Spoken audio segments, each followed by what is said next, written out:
Cette campagne, il faut le dire, est une campagne très mobilisatrice, puisqu'on voit que les 9 candidats font foule à travers les meetings et les réunions publiques qu'ils organisent à travers le Cameroun.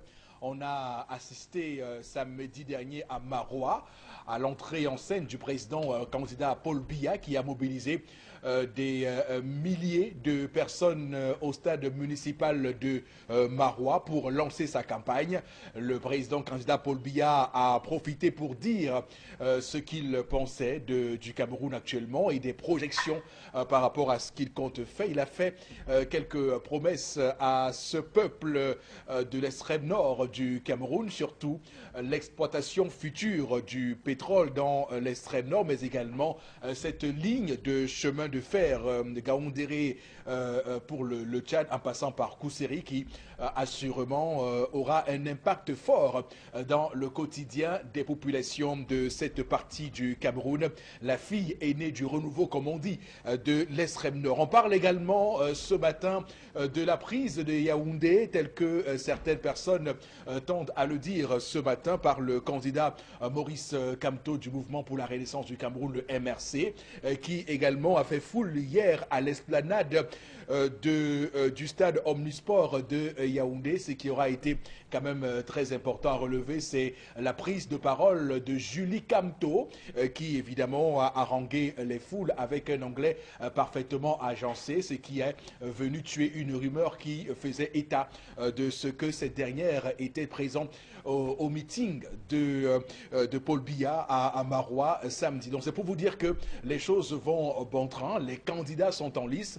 Le candidat d'Abdoua qui lui également est de retour et qui annonce une descente sur le terrain dans les toutes prochaines heures. On verra bien sur quoi le candidat de l'UDC fixe tout ce qu'il fait. Cabral Libé, lui, était à l'ouest. Il a été, lui, couronné, surtout par avec des vêtements de la région, de l'ouest Cameroun. Les images, on les a eues à travers les réseaux sociaux. Donc les candidats sont en place. Joshua Oshi est élu également à l'extrême nord. Dans la région du sud, à Ebolova, on a vu Ndifor Franklin. Donc il y a clairement matière à avoir espoir pour cette élection électorale, pour cette élection présidentielle qui s'annonce vraiment très disputée pour les 9 candidats. Madame, Messieurs, bonjour et bienvenue sur Equinox Télévision pour ce nouveau numéro de votre magazine 10-12 Le Zénith de ce 1er octobre 2018. Vous savez, le 1er octobre est une date qui n'est pas neutre au Cameroun. On pense ici à la réunification du 1er octobre 1961.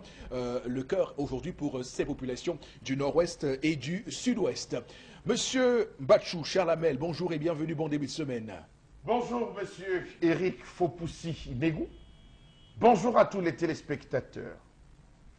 Je salue le président candidat sortant, entrant. S'il vous plaît, un peu de sérieux. Lorsque vous mobilisez les gens, que vous dites à qui à votre cause, prenez le soin de respecter vos engagements. On a vu des militants trop déçus, des militants abandonnés. On les a amenés avec des camions. On les a abandonnés à l'esplanade. Ils devaient marcher à pied. Les uns pour entrer vers Mora, les autres pour leur université. On a vu des meetings boycottés. On a vu des promesses non tenues. Des journalistes abandonnés en colère d'hommes. Vraiment, un peu de sérieux, s'il vous plaît. Quand il n'y a pas d'argent, dites qu'il n'y a pas d'argent. Ne déplacez pas des gens. Déplacez par conviction et non par marchandage.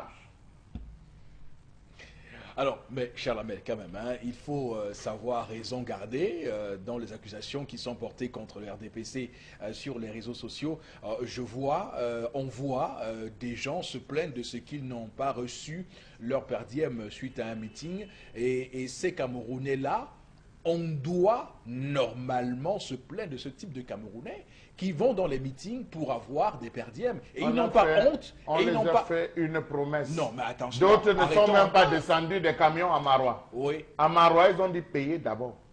Avant qu'on descende du camion, donnez d'abord l'argent des rafraîchissants. Mais monsieur, on doit fustiger ça. Donnez d'abord l'argent des rafraîchissants. Oui. Sinon, on ne descend pas. Et finalement, on a abandonné et les camions et eux dedans. Non, on doit fustiger ça. C'est vrai quand même qu'on doit le fustiger. C'est vrai qu'on voit les meetings des candidats à l'opposition très mobilisés, très remplis, qui font foule. Et le plus souvent, ils font toujours cette mention à la fin pour dire qu'on a mobilisé sans pain sardine. Bon, c'est pas normalement l'unité dans un pays comme le Cameroun, mais vous semblez, vous également, vous allier à ce train, à cette locomotive qui veut que des gens construisent dans leur esprit que pour aller à un meeting, il faut forcément s'attendre à un apéritif, à la boisson, au pain sardine. Ce n'est pas normal. Même si on vous l'a promis, ayez au moins de la décence, ayez au moins honte de venir dire aux Camerounais cela. Monsieur Eric Fopoussi, on a vidé les gens à Mora. Oui. On a vidé les gens à Figuil. On a vidé les gens à Tokombere. Tokombere Marois. Monsieur Eric Fopoussi, ce n'est pas la porte d'à côté. Lorsqu'on vous dit on vous amène et on vous ramène. Je suis d'accord avec vous. Qu'on vous. arrive et qu'on vous abandonne, monsieur Eric Fopoussi, que vous rentrez à pied, c'est de la méchanceté. Mais rentrez en faisant profil bas. Ne venez pas aux yeux du monde montrer votre inconsistance électorale, votre inconsistance idéologique. C'est ce qu'on dénonce pour les Camerounais. Les gens doivent apprendre à aller vers les partis politiques avec des convictions fermes. Voilà. Florazé, bonjour et bienvenue. Bonjour Eric Fopoussi, bonjour à vous sur le plateau, bonjour à nos millions de téléspectateurs. Je vais rester dans la même mouvance que Charles Hamel pour parler également des différentes convictions des militants du RDPC, parce qu'on a eu tellement d'images qui circulent à travers la toile. Et puis dans le septentrion, on avait des femmes également qui avaient certaines banderoles. Et sur l'une des banderoles, on avait « Nous ne sommes pas des moutons ». Donc autant de réactions qu'on avait dans cette partie septentrionale, des personnes, des militants, des populations qui avaient quand même quelque chose à revendiquer, justement qui avaient la tenue du parti, mais qui avaient également des choses à revendiquer. Donc on y reviendra dans le cadre de la revue des réseaux sociaux. On parlera de politique et notamment à travers ce grand meeting du MRC à Yaoundé avec quelques petites réactions autour. Il faut préciser. Oui, vous allez dire grand meeting. Bon, attention. Bon, enfin, il y a eu... Non, mais il y a une grosse mobilisation. Non, enfin, le risque, c'est qu'on nous catalogue et qu'on nous fasse passer pour des soutiens de ce candidat-là. Donc le mieux, c'est de ne pas qualifier son meeting. Donc je prends les propos des internautes sur la toile, tout simplement. C'est pas moi qui le dis, pas il faut plus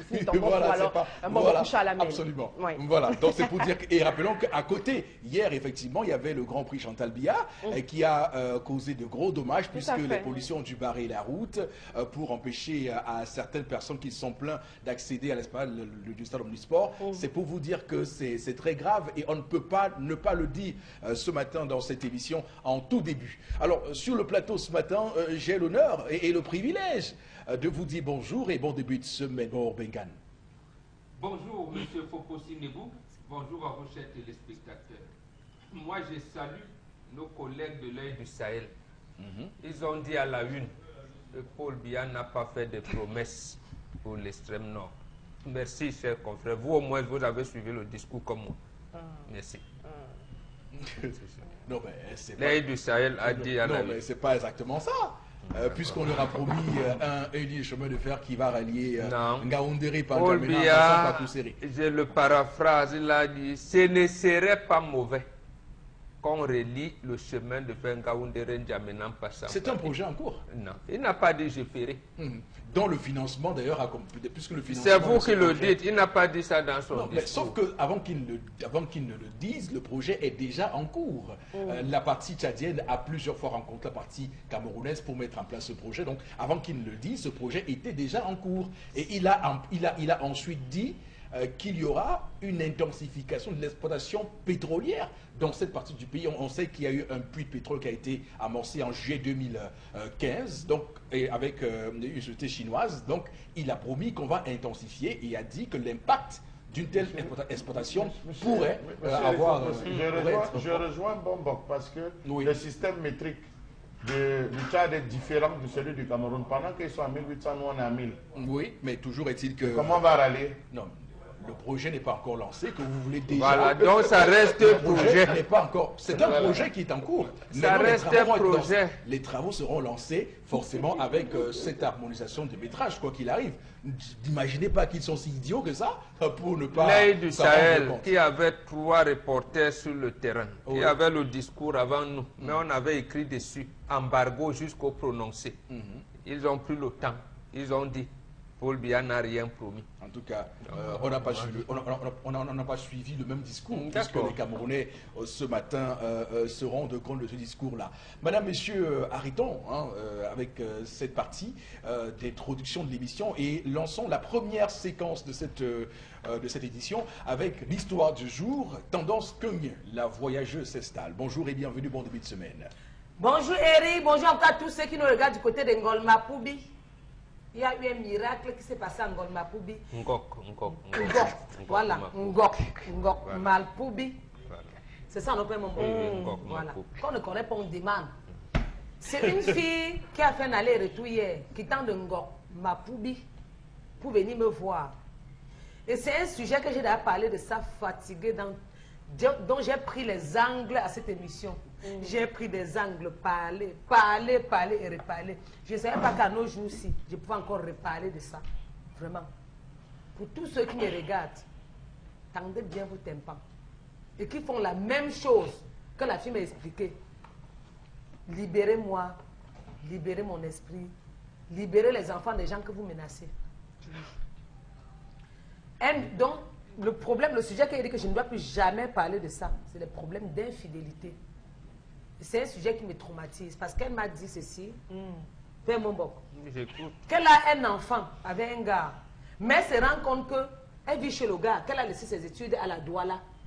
Le gars vit lui qu'à Ngorma Poubé. Il a dit que ouais, au nom de l'enfant, viens-toi me trouver. Elle a laissé les études, partie, elle a couché là-bas. Mais sauf qu'étant chez le gars, on ne l'a pas dotée. Donc écoutez bien avant de réagir parce qu'elle attend vos conseils. Elle n'a jamais été dotée. Même mariage, même c'est trop dit. Mais elle a un enfant. Tu vois l'enfant là. L'enfant là est mignon, Flora. L'enfant n'a pas encore un an, mais il est beau, élégant. Donc l'enfant est mignon. Quand tu regardes la peau de l'enfant, tu sens que c'est un enfant qu'on regarde bien. Mais ce qui la ronge au point où elle dit qu'elle regrette tout. Que tel qu'elle voit là, elle a déçu ses parents. L'école même, elle n'est pas partie.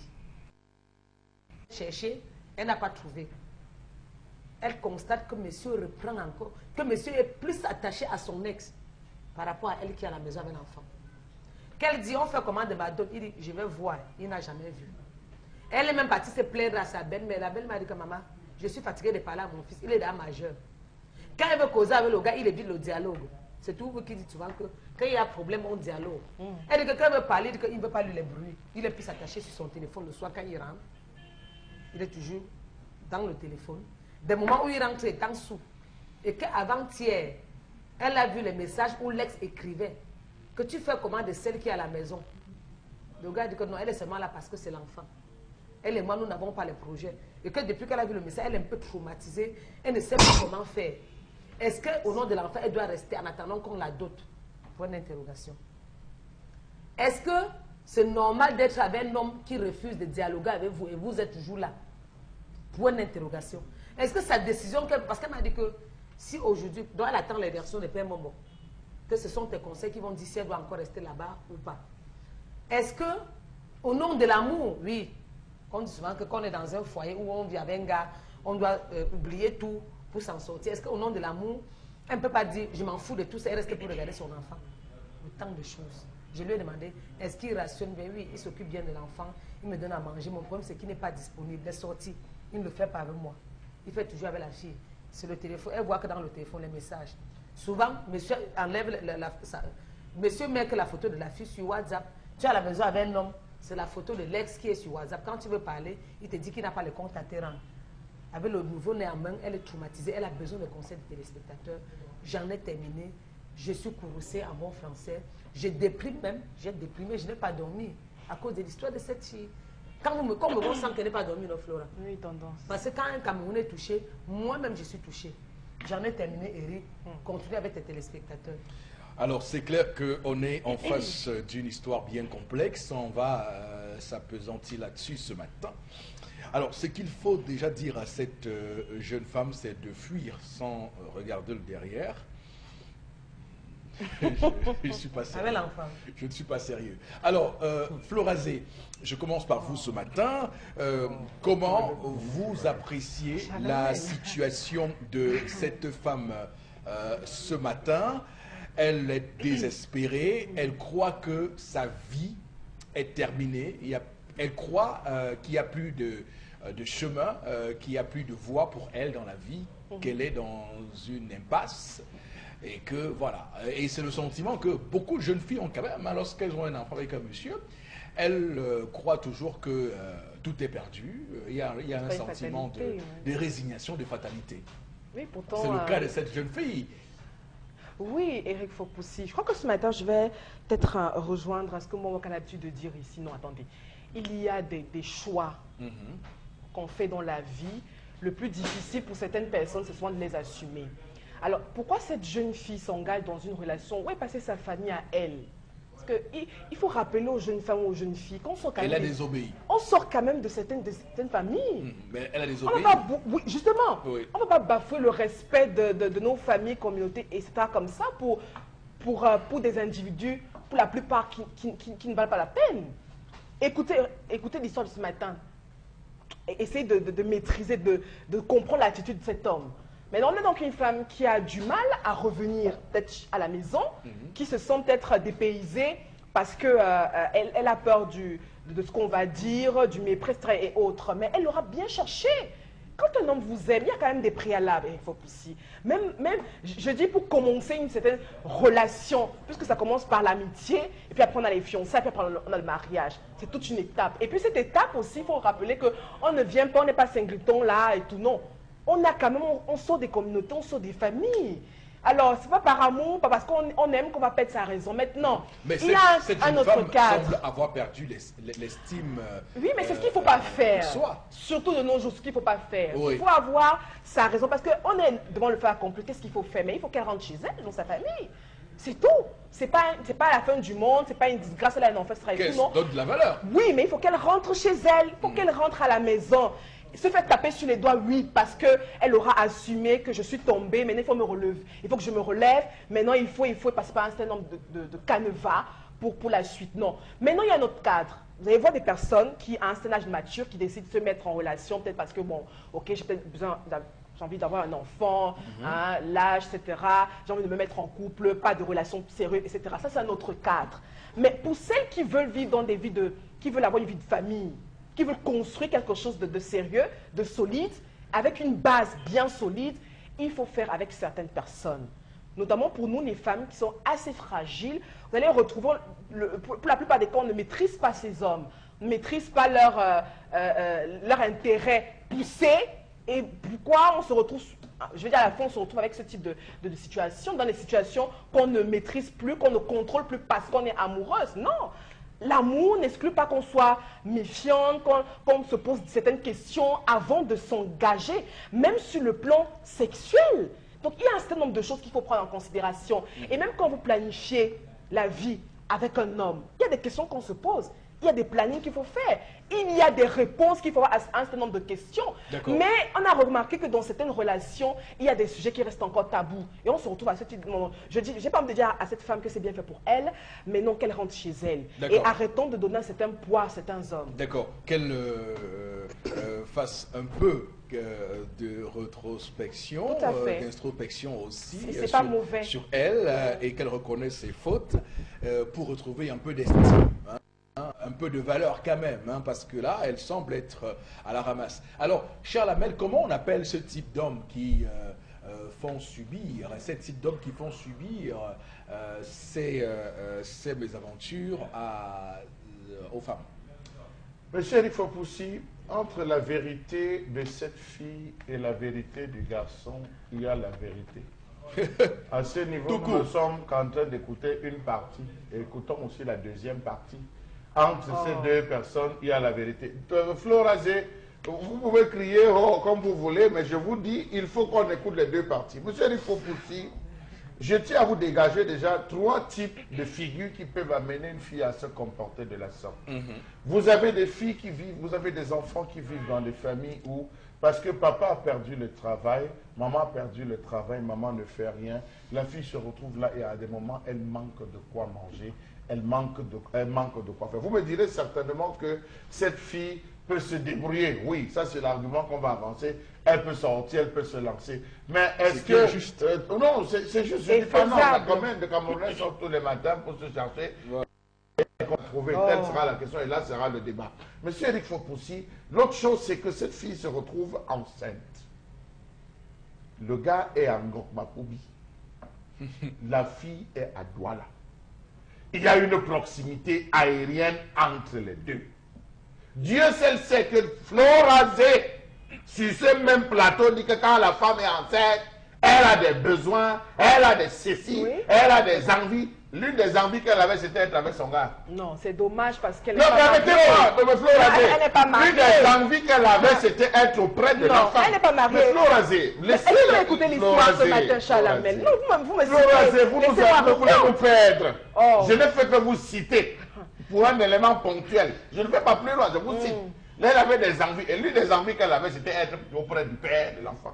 Monsieur, il faut pousser des besoins, c'est-à-dire que l'homme devra assumer les visites prénatales, il faut acheter, préparer le trousseau, il faut faire ci, il faut faire ça. Certainement, la distance aidant. L'homme, peut-être, la fille a senti que l'homme était en train de s'éliminer. L'homme était en train de s'éloigner de la question. Raison pour laquelle, peut-être, elle a même eu le conseil de sa maman. Je ne dis pas, je ne peux pas affirmer, ni confirmer, ni infirmer. Elle s'est rapprochée du gars en disant qu'il faudrait que nous assumions, que tu assumes la responsabilité de l'enfant. Elle s'est rapprochée et Dieu merci, l'histoire ne nous dit pas qu'il a fui ses responsabilités. Il s'est occupé convenablement de son enfant. Maintenant, monsieur Eric Fopoussi, elle se retrouve à ceci qu'elle dit, elle a abandonné l'école. On va à l'école lorsqu'on est enceinte, monsieur Eric Fopoussi.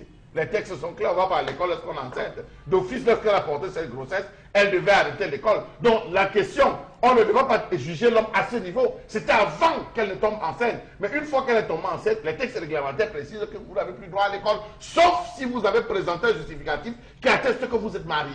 Donc elle n'est pas mariée, par conséquent, c'était légal qu'elle arrête. Qu'elle considère qu'elle est en congé maternité, M. Eric Fopoussi, le temps qu'elle gère la grossesse, qu'elle gère l'enfant, certainement qu'elle gère l'enfant, parce qu'elle a déjà couché, qu'elle gère l'enfant. L'autre fait maintenant, M. Eric Fopoussi, c'est quelles sont les circonstances dans lesquelles elle s'est retrouvée à concevoir. Était-ce une conception par inadvertance, ce qu'on appelle le mauvais tir de pénalty, M. Eric Fopoussi? Était-ce, monsieur, non, les deux, j'accuse les deux. Était-ce parce que si vous couchez nu auprès d'un homme, vous ne serez pas surpris d'avoir la grossesse si vous allez sans préservatif. On le dit à suffisance. D'utiliser des moyens de contraception. Donc je dis, si vous allez vous n'utilisez pas des moyens de contraception, on va se retrouver à cela. Donc monsieur Eric Fopoussi, est-ce qu'ils avaient planifié cette grossesse? Est-ce qu'au fond, M. Eric Fopoussi, permettez-moi, il souffrait que je parle trivialement, que les téléspectateurs m'en excusent, est-ce que ce n'était pas un coup de passage, comme on dit jamais, un coup de passage, où il a rencontré la fille, 1, 2, 3, c'est passé où il avait gagné un chantier à Douala. Le coup de soir. Donc, M. Eric Fopoussi, non, il faut se poser toutes les questions. Est-ce qu'au moment où il allait avec elle, il avait définitivement rompu avec celle qu'on considère, entre guillemets, aujourd'hui comme son ex? Est-ce que lorsqu'il disait à cette fille qu'elle s'est séparée, est-ce que c'était véritablement... Donc cela pose un ensemble de problèmes. Et je pense que là où la fille a péché, c'est de partir de la maison, entre guillemets, sans avoir l'autorisation parentale, l'autorisation de ses parents d'aller s'installer avec le garçon. Mais maintenant qu'elle s'est rendue compte, monsieur, il faut possible, on dit toujours que dans toute situation dans la vie, il faut avoir un pied dedans, il faut avoir un pied dehors. Il faut toujours avoir la possibilité, comme on le dit, laisser toujours une porte ouverte. Dans le cas où ça n'est pas bon, on fuit. Dans le cas où c'est bon, on s'arrête. Il faut être rassuré. Donc, est-ce qu'elle a laissé un pied ouvert? C'est-à-dire, est-ce qu'elle a maintenu la relation avec les parents? Est-ce que les parents sont au courant? Est-ce que les parents savent ce qu'elle vit? Mais ça reste ses parents. Non, monsieur Leclerc aussi. Est-ce que... Non, parce que la même tendance vous a ramené des histoires où des filles subissent à l'intérieur sans parler aux parents. Je m'explique de tout cela pour dire que, est-ce qu'elle subissait en silence sans toutefois se plaindre chez les parents? Si les parents sont au courant, ça veut dire qu'elle a laissé une porte ouverte et par conséquent, elle peut rouvrir ses portes, rentrer et complètement la refermer en s'installant. D'accord, cher Lamel, c'est compris. Alors, bon, Bengan, sur l'histoire de ce matin.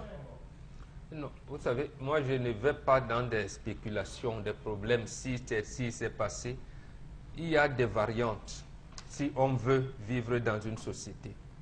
Mais depuis le moment où les femmes ont prononcé ce terme émancipation sans savoir ce qu'il y a dedans, c'est là où la société s'est désorganisée.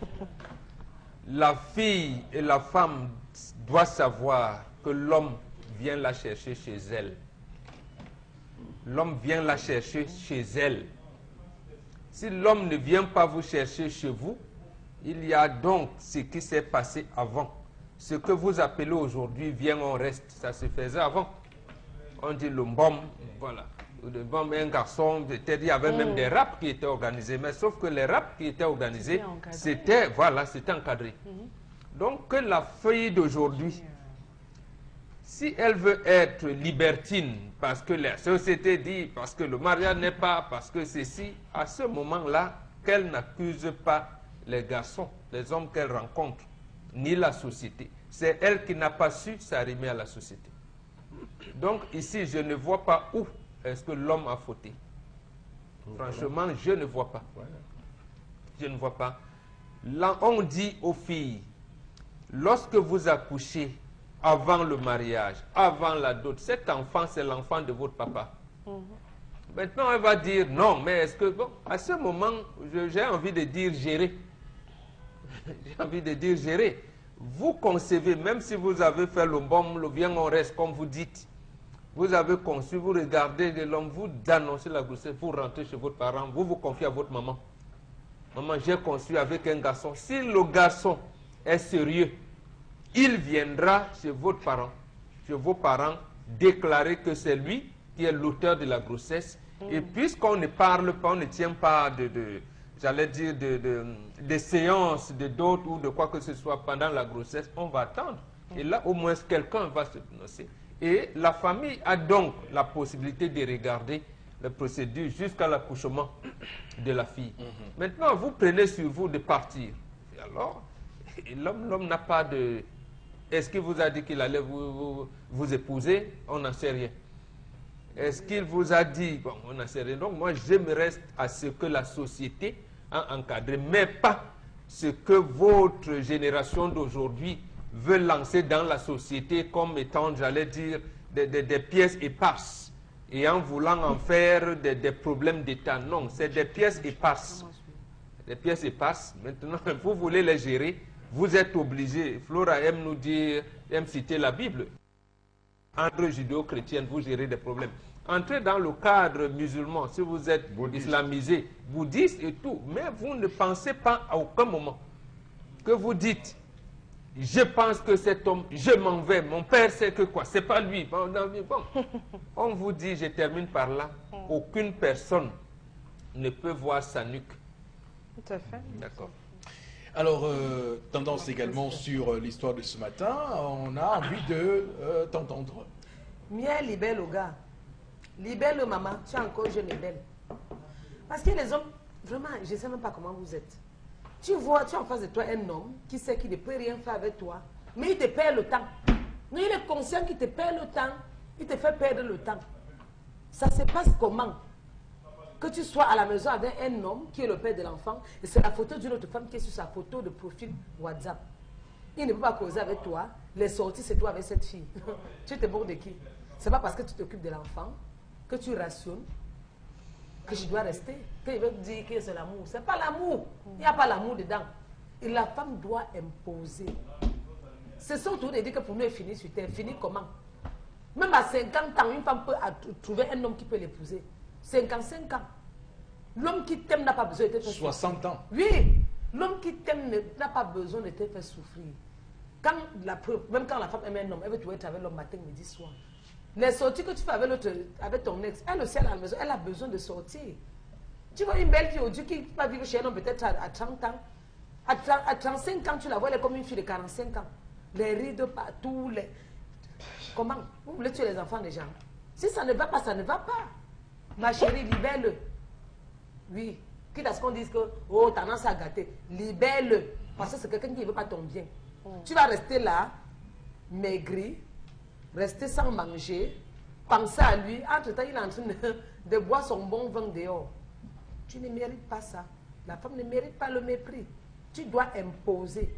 Causer avec lui, il refait le dialogue, tu le libères. Voilà. C'est comme ça. Tu le libères. C'est comme ça qu'il fallait. Je t'ai dit ça dans Flora. Mon premier fils à maman, j'ai accouché. Moi. Toujours à cause des choses, je sais ce qu'elle vit. Tu as vu où tu es couché, tu attends que quelqu'un ne rentre pas à temps. Tu prépares la nourriture, tu montes la garde, il rentre à son heure voulue. Le jour même que tu mets au congélateur, il rentre à 2 heures pour te dire, tu ne chauffes pas, chauffe. La nuit est faite pour dormir. Où tu étais là, tu n'as pas mangé. Bonne interrogation. Très bien. Ça ne se passe pas comme ça. Ok. J'ai failli accoucher à 7 mois de grossesse, Eric. Tu dis ok parce que tu n'es pas une femme, Non, tu ne sais pas ce que ça pour fait. terminer. Si tu étais une femme, tu allais comprendre ce que Je ça dis fait. ok pour terminer. terminer. Pour qu'on Donc termine. il restait lui là, sa petite et lui font le Congo, ça c'est mon nom. Peut-être il me voit à la télé que tu vois qu'il est là, dis donc, elle est qui? Je n'aime pas les choses de la honte. La femme doit se sentir belle. D'accord. Tu ne dois pas te dénigrer, dire que non, pour moi, il finit comme ça. Comme il que ne m'a j'ai pas un enfant, épousé. Un des perdus disent de retrouver et chaque femme a son nom quelque part. Bien sûr. Comment? Même à mon âge, c'est me vante. Tombeau, tu peux parler de tombeau. Je ne blague pas avec lui. Mais un homme peut aussi avoir 3 femmes quelque part. Sauf À mon âge, si, sauf que ne me maman- laisse pas faire. sauf que Non, maman, Charles, le on sujet a n'est terminé. Le sujet n'est pas de demander à la fille de sortir. Moi, je veux Monsieur qu'elle le libère, Focussi, parce que ce n'est stress. pas de sortir, mais c'est un problème qui est posé. Il faut trouver une solution. Et je pense que demander de sortir là tout de suite n'est pas la solution. Il y a encore un ensemble de pistes qu'il faut explorer pour être sûr. Ah non, c'est facile Non, alors. non, non, on va pas revenir la vérité, là-dessus. c'est que on a eu c'est très l'occasion facile. de faire une débauche sur des Donc, essais, elle rentre chez des elle. galops On se d'essais, rencontre super. des galops d'essais pour résoudre cette question. On va tout de suite basculer avec vous, Florazé, sur les SMS que nous recevons de nos téléspectateurs. Alors, la première réaction, c'est à Kribi de Joseph Ndongo qui nous écrit, enfin, inclinant à toute la population cribienne. Cette fille est en train d'appuyer sur chercher la mort en restant chez ce monsieur. Hein. Voudrait qu'elle rentre Le libère. à la maison. Une autre réaction ce matin, je pense que la solution pour éviter ce genre de problème, c'est de mettre en application ce que nous dit la Bible, éviter d'avoir des rapports sexuels avant d'être marié légalement, le mépris prennent d'énormes conséquences et on ne peut qu'en subir les conséquences désastreuses. Donc le mariage légal vous protège, nous dit Jean-Pierre ce matin. Une autre réaction, l'on récolte ce que l'on sème, voilà, pour parler à l'histoire du jour. Autre réaction ce matin, je pense qu'il faut tout simplement suivre la version des faits de l'homme. Voilà. Car un homme ne peut pas agir de la sorte sans raison. Une autre réaction, que cette dame laisse ce monsieur terminer sa vie, voilà, tout seul. Il va faire sa vie tout seul. Tout seul, bon, enfin. Ici, il est attaché plus à son ex. L'amour est mou. Alors, Florazé, vous faites lecture d'une dernière contribution. Réaction, Oui. voilà. Par rapport à l'histoire du jour, je pense pour ma part que cette dame n'a même pas besoin de demander conseil, juste prendre ses distances et retourner chez elle. Voilà. Sa famille. Merci beaucoup à vous, chers téléspectateurs, de nous retrouver sur Equinox Télévision pour cette émission 10-12 le Zénith, alors qu'on sait que pour la CAN 2019, on vient de Charmel Cheikh, la CAF, qui annonce qu'elle se prononcera sur les capacités ou non du Cameroun à organiser la compétition qu'après l'élection présidentielle. Ça peut être vu comme un coup de pouce pour cette campagne électorale, ne surtout pas influencer sur la décision des Camerounais en venant lâcher une bombe à quelques jours de cette élection du 7 octobre prochain. Mesdames, Messieurs, merci de nous rejoindre sur Equinox Télévision. Voici la colère de Charles Hamel.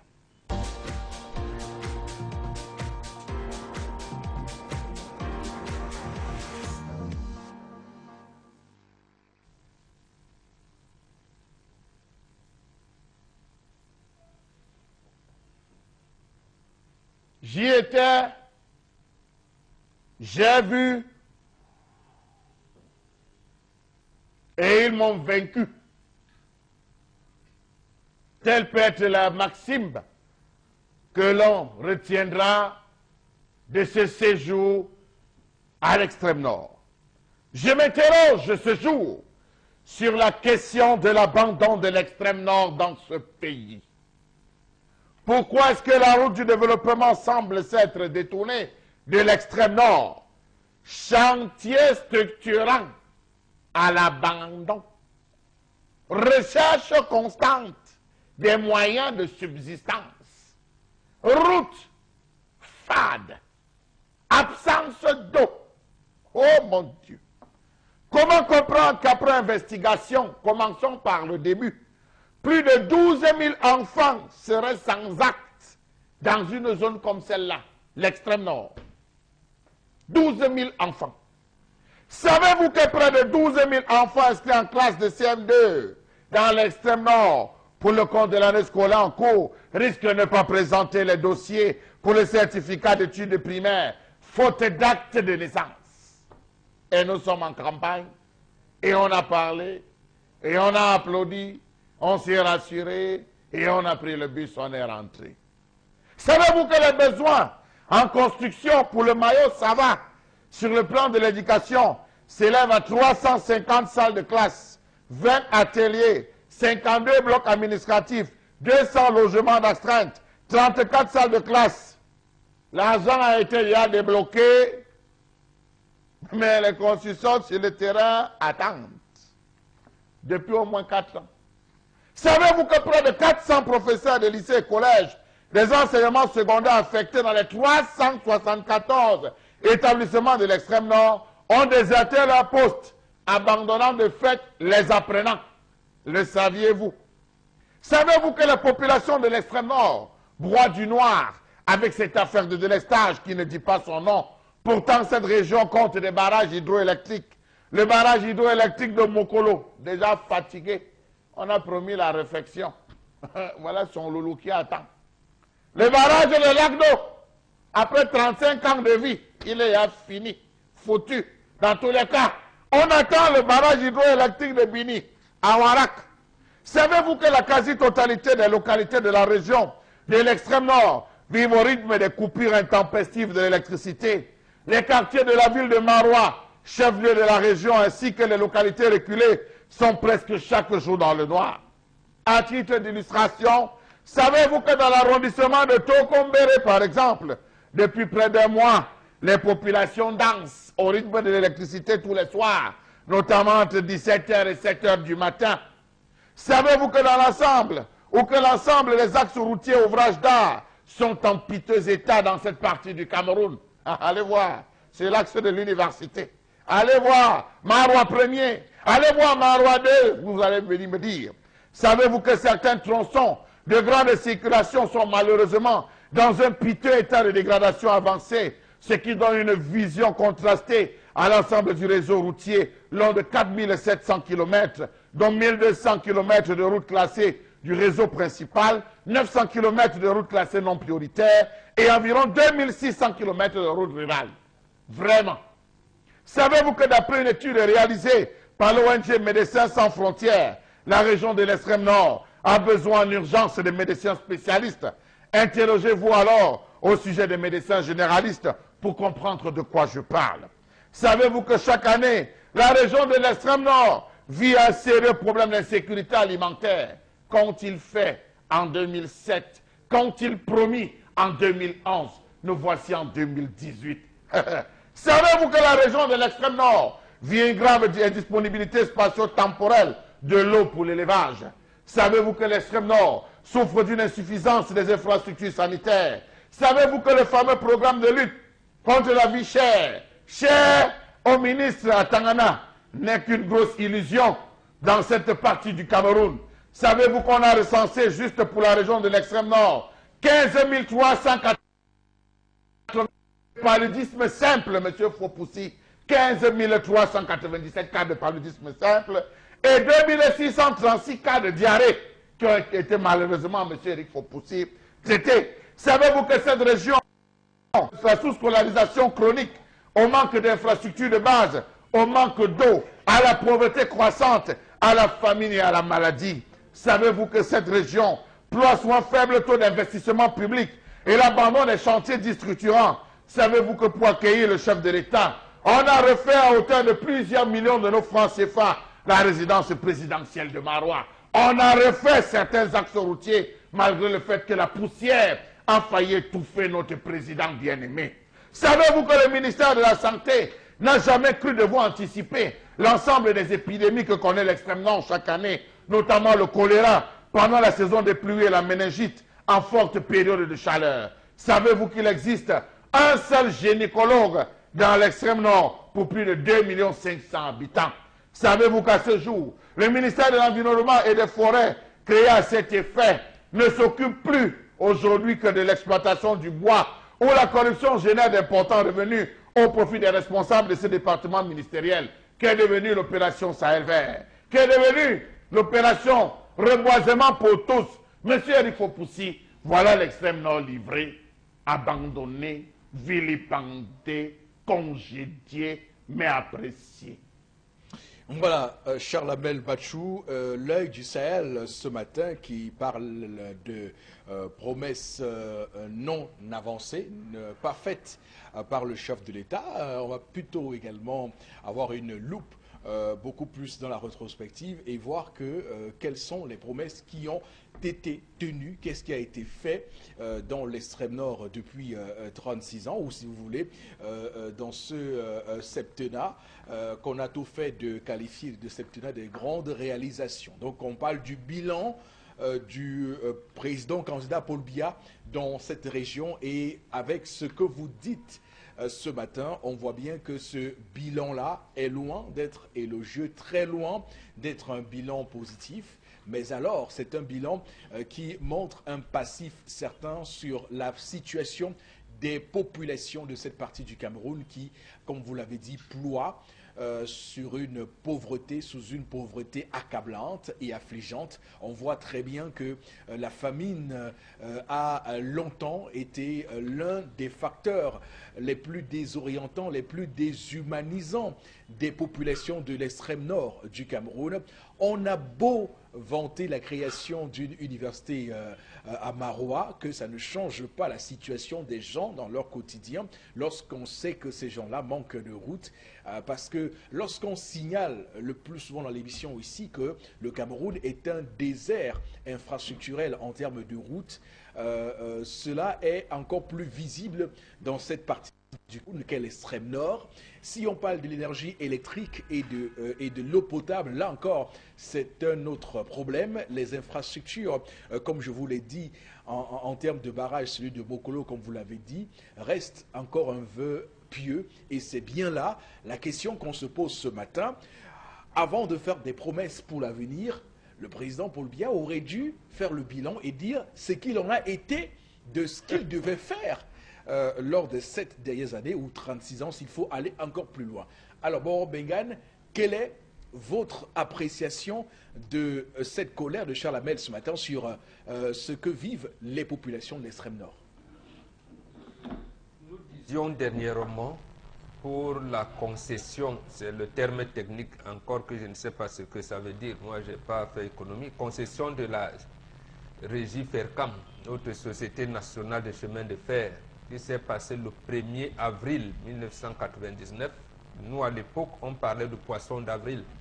Et les gens ont monté à nous dire, mais non, ce n'est pas vrai. Il se trouve aujourd'hui qu'effectivement, on nous disait améliorer les services alors qu'on tuait la voie ferrée camerounaise. Donc, en fait, pour dire que tout commence, j'allais dire, tout est matérialisé avec le livre-programme. Moi, j'aime citer les sources. Le livre-programme du président candidat s'appelle bien Pour le libéralisme communautaire. Et sa première version est parue en janvier 1987, donc il y a 31 ans. Et c'est là où les poissons d'avril commencent. C'est-à-dire que le chef de l'État camerounais actuel refuse, comme vous l'avez dit, et Charles Amel aussi, de se rappeler qu'il y avait quelque chose qui était fait avant et qu'on allait améliorer ou alors changer pratiquement. Il oublie, il ignore tout à fait cela.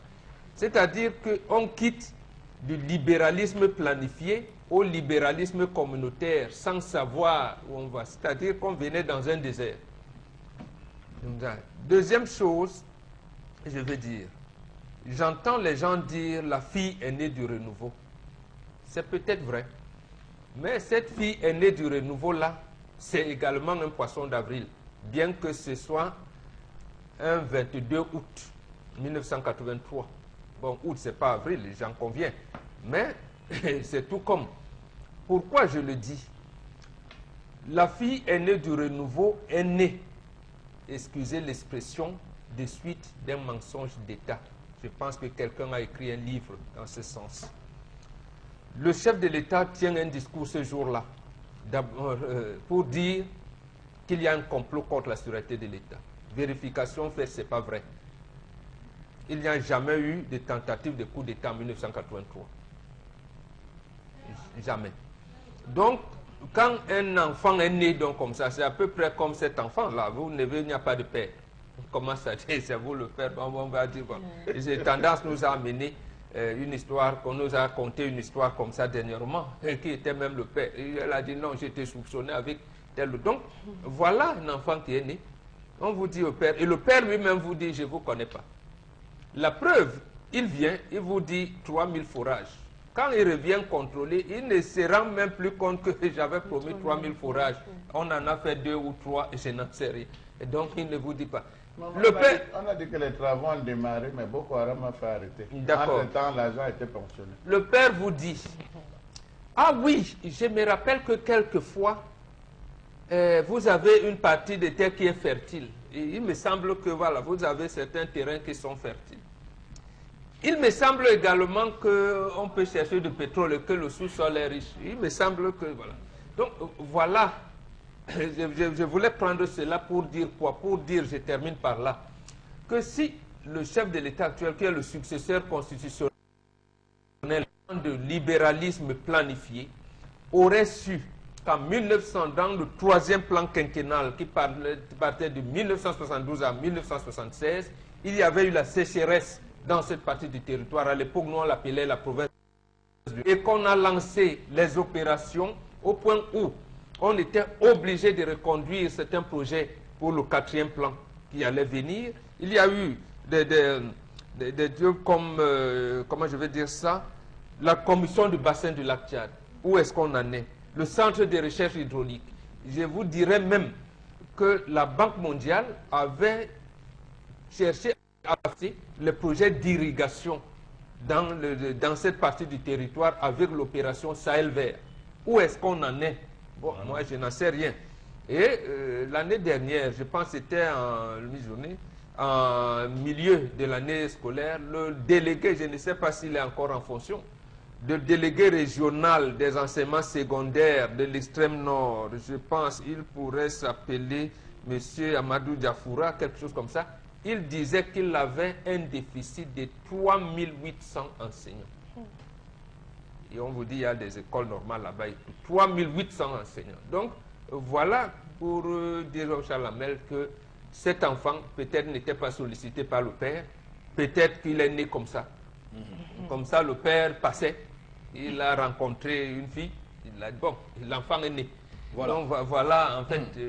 Alors, ce qui est intéressant à analyser, c'est que ce que nous décrivons dans cette région de l'extrême nord du Cameroun est ce que vivent toutes les autres régions du Cameroun. C'est ce qui est encore plus aggravant. On appelle ça en justice les circonstances aggravantes. C'est que on retrouve ce même désert de réalisation de projets dans toutes les autres régions du Cameroun. Quelle région du Cameroun peut dire aujourd'hui qu'elle est privilégiée en termes de développement et en termes de projets réalisés par le président de la République, président candidat, j'ai envie de le dire, à cette élection présidentielle. Alors, Florazé, on se rend compte que le président Paul Biya a bien voulu ignorer la question de son bilan à l'extrême nord. Et tout à fait, Eric Fopoussi, parce que, comme vous l'avez si bien dit, il n'y a pas que l'extrême nord, il y a plusieurs régions. Mais l'extrême nord, c'est une partie sur le plan politique également très importante. Mais quand on parle de ressources et puis des mauvaises conditions de vie des Camerounais, il faut faire un tour à l'extrême nord. À l'extrême nord également, pourquoi? Parce qu'avec la question de Boko Haram, on a vu beaucoup de familles souffrir. Quand on parle de santé, quand on parle également d'éducation, quand on parle d'agriculture, voilà des points qui permettaient peut-être aux populations à un moment donné de rêver et puis de se voir atteindre un certain nombre de choses comme objectif. Même avant Boko Haram, c'était pas ça. Oui, non, mais je veux dire que c'est devenu encore plus pire avec la question de Boko Haram. Ce qui devrait, à un moment donné, susciter un engouement, une certaine dynamique de la part du système étatique qui nous dirige. Mais ce qu'on n'a pas vu. Quand on parle justement de la crise humanitaire, la crise alimentaire qui a sévi de la partie septentrionale, c'était beaucoup plus dans l'extrême nord.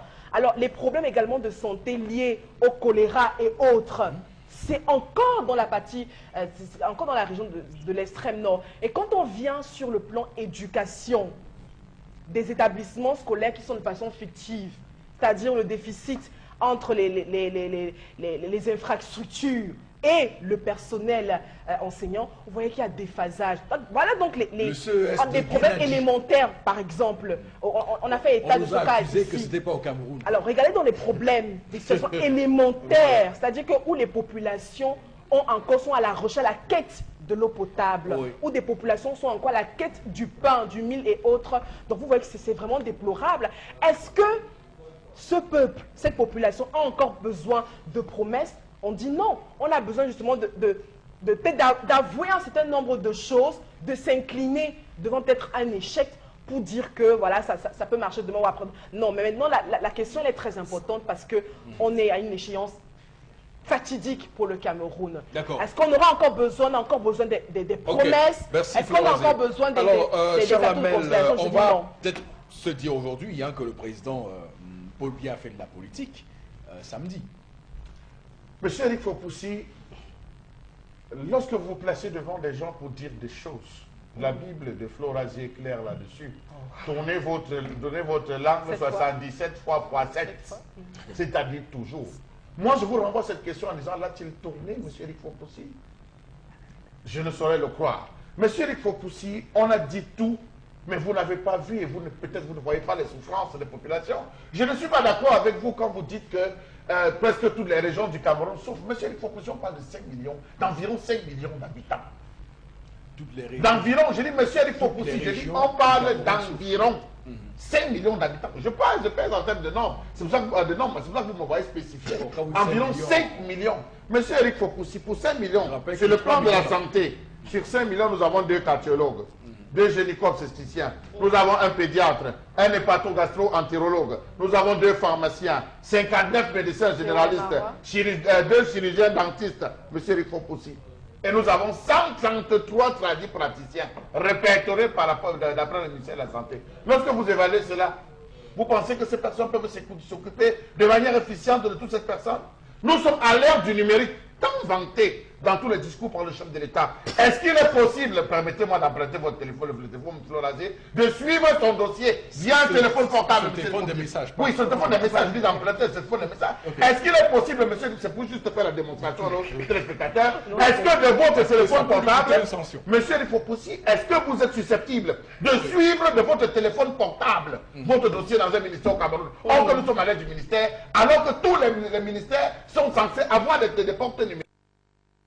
Consultez le ministère de la fonction publique, allez consulter le ministère de la culture, allez consulter l'ensemble des ministères, vous allez vous rendre compte que c'est des portails fermés, monsieur le Fopoussi, ce n'est pas des portails ouverts. Nous avons 2 barrages. Le barrage de Mokolo construit entre 1968 et 1970, ça a eu lieu en 1980. Aujourd'hui, c'est fatigué.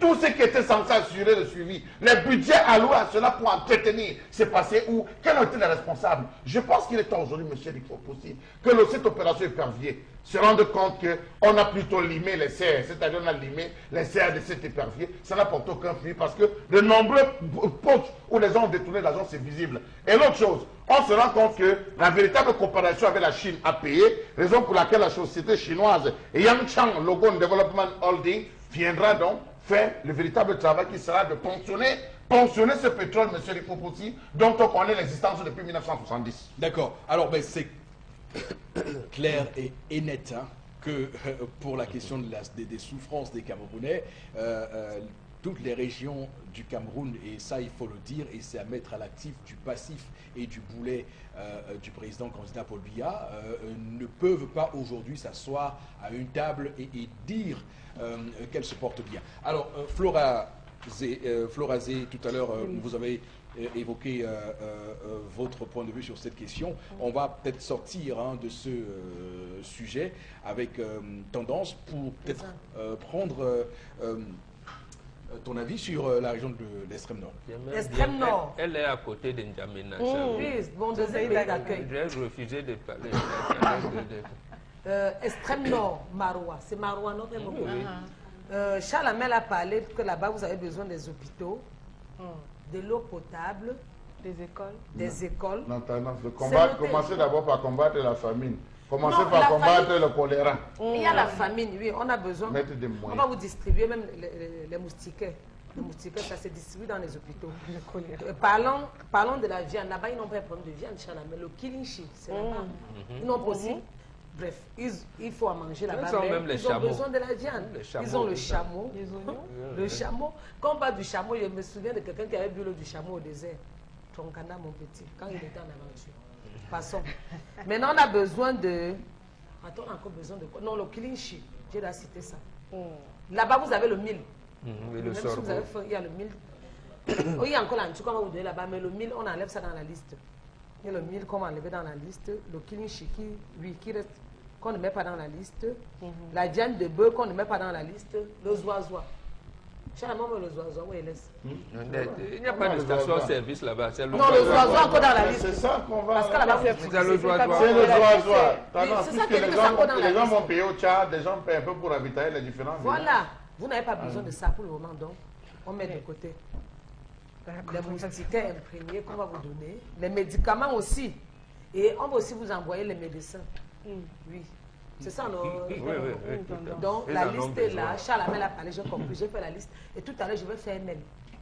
Comptez sur moi, je fais le mail à papa. D'accord, ok. Il va m'écouter. Merci beaucoup à vous, chers téléspectateurs, de nous retrouver sur Equinox Télévision. Nous sommes le lundi 1er octobre 2018. Cette date, je vous l'ai dit, n'est pas neutre pour le Cameroun puisque ça nous ramène au 1er octobre 1961. Cette réunification et en ce jour, les régions du nord-ouest et du sud-ouest nous permettent de nous incliner devant ce fait historique important du Cameroun. Dans un court instant, nous sommes de retour pour la deuxième partie de l'émission. Voilà, de retour pour cette deuxième partie de l'émission. Nous sommes le 1er octobre 2018. Ça y est, nous sommes dans un mois tout à fait important pour le Cameroun puisque dans quelques jours, les Camerounais seront appelés aux urnes pour choisir celui qui va présider aux destinées de ce pays pour les 7 prochaines années. Ce sera le 7 octobre et ils sont 9 candidats en lice pour briguer le fauteuil présidentiel pour voilà être le prochain président de la République du Cameroun et donc être le nouveau locataire ou pas du palais des Toudis. Et pour cette élection présidentielle, on voit très bien qu'il y a des choses qui se mettent en place. Il y a une mobilisation forte et certaine avec les différents candidats. Mais avant de nous plonger dans ce gros dossier, Flora Zé, avec vous, on va quand même lire quelques contributions de nos téléspectateurs ce matin. Effectivement.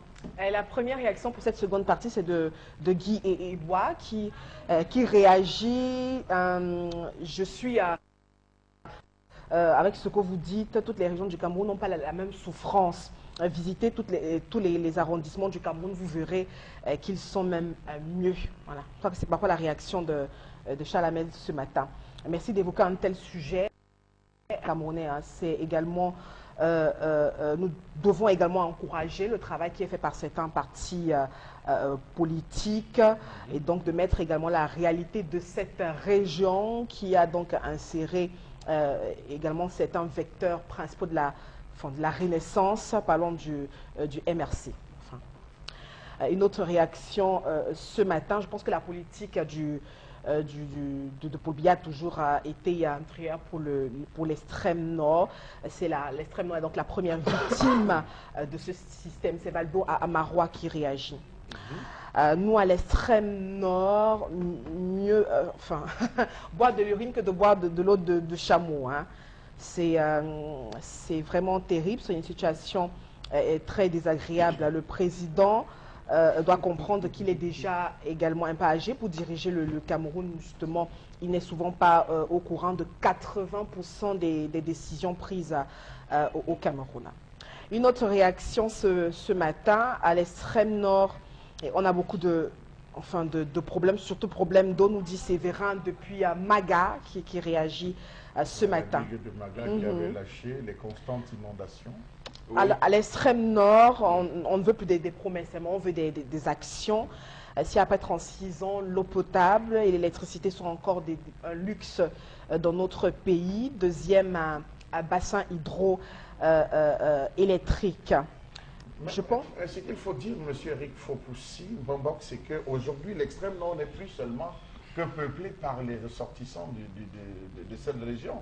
Depuis la présence de l'université fait en sorte qu'il y a des gens qui quittent tous les 4 régions, tous les 4 coins du Cameroun pour arriver dans cette zone. Ça devient un problème majeur, M. Eric Fopoussi. D'où vient-il que le chef de l'État étant lui-même en pleine campagne, dans toutes les zones, on a pratiquement coupé l'énergie, on a maximisé toute l'énergie dans une seule zone. Il faut se poser les bonnes questions. Moi, à la place du candidat entrant, qui d'ailleurs était en visite, sortant entrant, qui était en visite, parce que là, je disais, il était en visite en qualité de président de la République, parce que le communiqué a été rédigé par le directeur du cabinet civil et non par le responsable, le secrétaire du parti, qui a annoncé qu'il devait avoir campagne. Bon, il faut dire non, non, mais il faut quand même le dire. Il faut le dire, il était en visite officielle. Non, mais il reste le président de la République. C'est une campagne. C'est un meeting qu'il a fait, non? Mais vous avez lu la teneur du communiqué, monsieur. C'était d'abord une digression. Je faisais une digression. Non, mais sauf qu'on risque de nous taper sur le doigt par rapport à ça. Donc, non, on ne peut pas nous taper sur le doigt. Si monsieur Ayolo signe un communiqué, doit signer le communiqué en tant que directeur de campagne. D'accord, là ça se comprend, il n'y a pas d'ambiguïté. Bon, il reste le président. On ne dit pas non, le président qui est en campagne. Non, là, il est en campagne, il est venu. Donc, écoutez, il n'y a pas, si on nous tape sur le doigt, ça veut dire qu'ils ont mal analysé la situation. Qui l'a accueilli? Non, on a dit le délégué du gouvernement en tant qu'autorité et le représentant des élites qui est le coordinateur régional. Absolument. Ça veut dire qu'il était en campagne. Maintenant, ce n'est pas le président qui était là. Okay. Mais maintenant, c'est lui qui est entré dans les habits du président. J'aimerais quand même qu'on ait une précision juridique. Le directeur du cabinet civil de la présidence tient l'agenda du président. S'il va quelque part, le directeur doit dire où il va. S'il va en vacances, on doit dire où il va. Il reste président du Cameroun, où qu'il aille au Cameroun, il est président de la République. Maintenant, on peut comprendre qu'il soit là en campagne et qu'il a utilisé les moyens de l'État, ça c'est notre débat. Mais le fait que le directeur fasse un communiqué n'est pas en soi illégal. Ne faites pas comme Jacques qui a dit je m'inscris, je suis le candidat. Je n'entends pas le MP. Je n'entends pas le MP. Justement, c'est eux qui sont donc en train de piétiner la loi. Le directeur du cabinet civil n'a pas à intervenir ici. Celui qui intervient ici, c'est le directeur de campagne. Et justement, cette confusion a été faite en 2011. On tient un congrès du RDPC avec les papiers en tête président de la République du Cameroun. Donc, et dernièrement, son ministre de la fonction publique fait la même chose. Lorsque vous allez... Ce n'est pas la même configuration. Hein. C'est le même. On est en train de parler d'une institution qui est la même. Présidence ce n'est pas de la République et qui a les enjeux sécuritaires pour le Cameroun. N'oubliez pas que quand le président se déplace à Maroua, quel que soit le statut avec lequel il va, il reste le président du Cameroun, il y a des enjeux sécuritaires. On ne dit pas non. Voilà. À ce moment, il dit... Je vais en campagne électorale. C'est ce qu'il a dit lui-même. Je suis en campagne électorale. Il n'a pas dit, je suis venu en visite officielle. Ça veut dire que... Ça, c'est la Ce que j'explique... Maintenant, on dit qu'il est en visite officielle. Et on dit qu'il est en train de lancer la campagne. C'est eux qui nous amènent dans la confusion et que nous ne voulons pas. Veut aller, par exemple, et ça, je veux aller, par exemple, se reposer quelque part en vacances... Le cabinet civil est tenu d'informer les Camerounais de ces mouvements. En ce moment-là, il va comme simple citoyen, les gens vont le dire. Mais il reste tout de même le président du Cameroun. Les Camerounais doivent savoir où il va tous les jours. Est-ce qu'il nous dit où il va? C'est justement, si vous nous ramenez là, on vous dit court séjour privé. On ne nous a jamais dit que le président a pris les vacances. Si vous avez souvenance, vous me dites.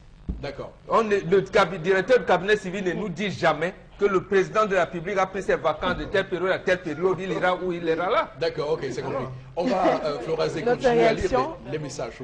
Oui, l'extrême nord est victime de la malgouvernance des élites de cette localité. Le délégué auprès de la communauté de Maroua a dit bon, il est fort que la ville est goudronnée sur papier, donc il va donc mettre du goudron sur du goudron.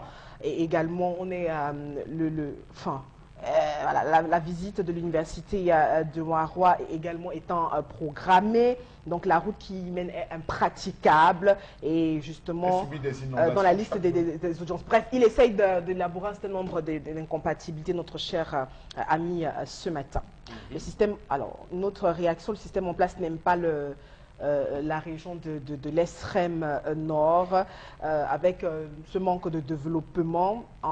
Quelle est donc la priorité pour le système en place? Mais non, depuis 1982, rien ne bouge. C'est grave, c'est un peu exagéré de voir cette situation, pas d'énergie, pas d'eau. Nous sommes étudiants et venant des autres régions. Voilà, on souffre beaucoup. Voilà. C'est Dani qui réagit. D'accord. Ok, merci beaucoup pour toutes ces réactions, Madame, Monsieur, sur l'extrême nord. Et on doit le dire, l'extrême nord est ici l'exemple clair des souffrances des Camerounais un peu partout sur le territoire, puisque si vous faites un tour à l'est, à la région du sud, ou encore même à la région du nord-ouest ou la région du sud-ouest, vous vous rendez compte que ces parties du pays-là sont plongées autant que l'extrême nord dans cette vacuité infrastructurelle. Alors, Florazo, on va avancer dans cette émission avec justement la revue des réseaux sociaux. Tout à fait, Eric Fopoussi. Pour ce matin, nous avons deux informations. Et puis la toute première, on parle notamment de ce meeting dans la partie septentrionale du pays, avec la présence du chef de l'État. On rappelle que le stade municipal Amido Yaya Daïrou de Marois donc, était investi par les partisans du RDPC. Beaucoup de curés également, on rappelle, candidat à sa propre succession pour le scrutin du 7 octobre prochain. La Damawa, le Nord, l'extrême Nord, tous sont venus pour assister au tout premier meeting de campagne du président national du RDPC. On rappelle également qu'au cœur de ce grand meeting, des promesses encore qui ont été promulguées. On a parlé du chemin de fer qui va rallier Ngaoundéré dans la région de la Damawa, N'Djamena jusqu'au Tchad. Et puis également notre fait majeur qui a intéressé les populations, c'est notamment l'investissement qui doit être davantage fait dans le secteur de l'agriculture.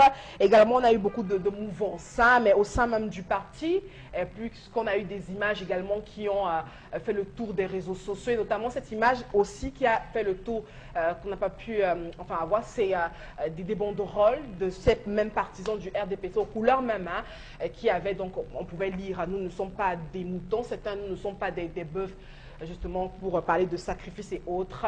Donc des indignations encore même, donc on n'est pas passé à côté. Au cœur de ces promesses même, on a encore des populations qui fustigent et qui ont besoin de développement, Eric Fopoussi.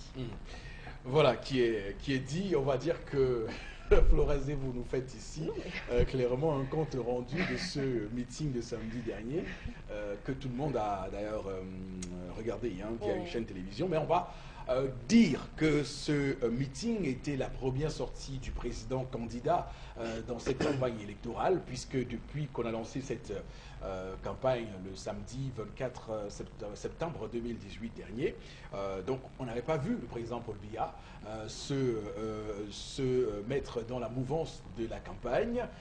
On sentait le RDPC partout, on le voyait sur les affiches, mais il n'avait pas encore pris lui-même la parole pour dire des choses aux Camerounais. Et voilà, il a choisi l'extrême nord qui, comme vous le savez, est un bastion électoral très important, puisque c'est où il y a le plus d'électeurs. C'est la région qui est en tête en termes de nombre d'électeurs au Cameroun, un peu devant la région du centre. Donc aller à l'extrême nord était important sur un plan stratégique, mais sauf que il y est allé pour faire quoi pour Bengale? Il est allé en campagne électorale. Et pour leur dire, je ne me rappelle plus ce que je vous avais promis en 2011. Maintenant, je me rappelle également que votre sous-sol, votre sol peut être fertile et que c'est possible que le chemin de fer passe par vous, mais on verra. Donc voilà ce que j'ai retenu de lui. Maintenant, en fait, ce que le chef de l'État, candidat sortant du RDPC, est en train de faire, c'est de renforcer l'axe nord-sud. L'axe nord-sud, c'est quoi? C'est le septentrion en général et la région du centre, du sud et de l'est. Vous avez parlé les trois régions seules, parce que l'extrême nord a... cette région a seul, je pense, 1 170 000 inscrits. bon, si on ajoute le nord, l'Adamawa, le centre qui a 1 165 000 inscrits, plus l'est et le sud, tout est joué.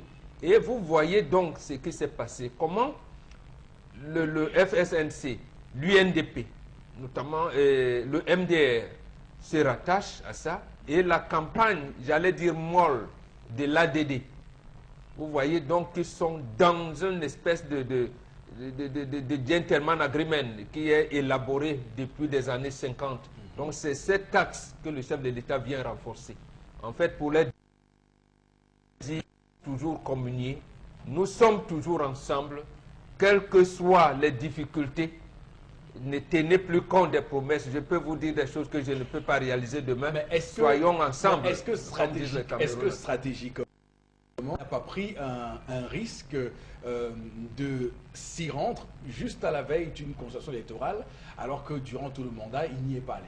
Nous sommes en période électorale, justement, c'est-à-dire politique. Là-bas, dans le subconscient des gens de l'extrême nord, c'est que le pouvoir peut leur revenir. Donc, il n'est pas question pour le Grand Nord, je parle de tout le septentrion, de manifester une certaine opposition. Donc, c'est ça qu'il veut. Et lui, il tient des mallettes du pouvoir. Il veut donc renforcer cela. Et pour cette raison que vous verrez que les autres partis qui le savent et ne le disent pas parce que nous sommes en terrain politique, hein, c'est beaucoup plus les lois non écrites qui orientent les stratégies des uns et des autres. Donc, quand le SDF choisit de faire campagne là-bas et d'y rester, quand le président de la République vient, c'est à dessein. Donc, en fait, il leur dit, les autres viennent, ils risquent de prendre l'essentiel de l'électorat, notamment au niveau des jeunes. C'est pour ça qu'il dit, je suis revenu, je sais que le pouvoir se passe entre nous. Mais là, il ne l'a pas dit. Mais en fait, c'est ça la signification, comme vous m'avez demandé la signification. Ça se passe entre nous. Ne suivez pas les autres. Restons ensemble et consolidons Sauf ce que qui dans a le été discours fait. aussi, on a senti qu'il y avait une volonté de faire du 100% là-bas. Est-ce que c'est très ambitieux de sa part? Oui, très, très ambitieux. Très ambitieux en ce sens qu'il sait lui-même qu'il a rappelé, il était là en 92, 97, ainsi de suite, ainsi de suite. Donc, il voit comment les autres forces, d'abord le président de l'Assemblée nationale nous avait fait la démonstration dernièrement. Là, il y a eu cet échange avec le MRC, et puis, le SDF qui y va, le mouvement 11 millions et Univers aussi. Donc, ce n'est pas, d'abord, je pense à Kéré également, Mounacef investi par un candidat, un parti qui a son siège là-bas. Donc, il voit des menaces. Il voit des menaces et il va dire, accordez-moi le 100%. Donc, faites tout pour que ce soit renforcé. C'est ce qu'il est venu dire, en fait. C'est pour ça que tenir aux engagements, c'est pour leur dire, oui, mais bon, sachez qu'on ne peut plus revenir. Même la digue de Maga avait lâché ici. Voilà. Et je savais bien, on m'avait prévenu que ça allait lâcher. Je n'ai rien fait. Bon, quand les populations ont été englouties, je suis venu vous voir. Mais bon, j'avais promis des choses que je n'ai pas faites. Mais l'université est là, bon, essayons de voir. D'accord. Consolidons les acquis. C'est même ça, en fait. Consolidons les acquis. L'avenir nous dira. Tout à fait. Et ça semble être aussi une réponse. Hein, pour on a vu le président de l'Assemblée nationale être très véhément sur la question des nouveaux entreprises qui ont investi de l'extrême nord pour minimiser leur influence. On sentait bien la mauvaise foi dans ce qu'il faisait, surtout lorsqu'on se rappelle qu'il y a eu un scandale. Et c'est en fait, c'est ça, justement. Vous dire à son président de candidat que comme vous voyez, les gens qui ont gesticulé, j'ai la maîtrise de la situation. Tout à fait. Donc, on se souvient qu'il y avait eu des t-shirts et des banderoles du MRC de Maurice Kamto brûlés. Maurice Kamto qui avait voulu rencontrer justement Kavaye Djibril avait reçu une fin de non, il avait été opposé une fin de non-recevoir. Mais également cette mobilisation régulière de Maurice Kamto dans cette partie de l'extrême nord qui a sans doute joué dans le choix de l'extrême nord et de Marois pour lancer cette campagne électorale. Alors, Charles Hamel. Monsieur Eric Fopoussi, je m'attendais à ce que les veilleurs de nuit, les veilleurs passent temps désormais de calculer le nombre de militants ayant assisté. Je m'attendais à ce qu'ils s'intéressent aussi à celui du meeting de samedi. On parle de 50, plus de 50 000. Hein. Non, les gens sont à 90 000 même. Ah, vous êtes seulement à 50 000. Non, mais les gens sont à 90 000. Ah, 90 000. Ce que vous avez vu sur place ou bien ce qu'on a chiffré? Parce que non, ils ont dit ceci, Chalamel, qu'il y en a qui étaient au niveau de l'aéroport. Bon, ils ne se sont pas déplacés parce qu'ils savaient qu'ils allaient. Et ceux qui étaient au niveau du stade municipal. C'est ce qui me plaît justement. Troisièmement, c'est le long de l'itinéraire. Donc en fait, vous pouvez même être à 200. Il faut avouer quand même qu'il a fait fou. Tout à fait. Je pense que de tous les meetings qu'on a... Les gens venaient à partir de Ngaoundéré jusqu'à Mokolo. Quelles que soient les explications, c'est une observation empirique. On voit bien qu'à ce meeting-là, il y avait beaucoup de monde. Si vous avez les mêmes moyens qu'ils ont pour déporter les gens, vous en ferez peut-être même plus. Monsieur Evry Fopoussi, je veux m'arrêter à quelques expressions qui ont été employées. Dès que la paix sera consolidée partout, dès que la paix, donc ça veut dire que tant que la paix n'est pas consolidée, on ne peut pas encore engager. Cela peut nous prendre encore 7 ans, si je ne me trompe, M. Eric Fopoussi. Donc, les anciens barrages seront remis à nouveau, des installations solaires plus faciles à mettre en œuvre viendront les compléter et d'autres entreront en service, M. Eric Fopoussi. Le barrage de Bakaou qu'on avait tant annoncé, c'est à quel niveau? Pour rester dans les actualités. Celui de Birniwarak, c'est à quel niveau, M. Eric Fopoussi?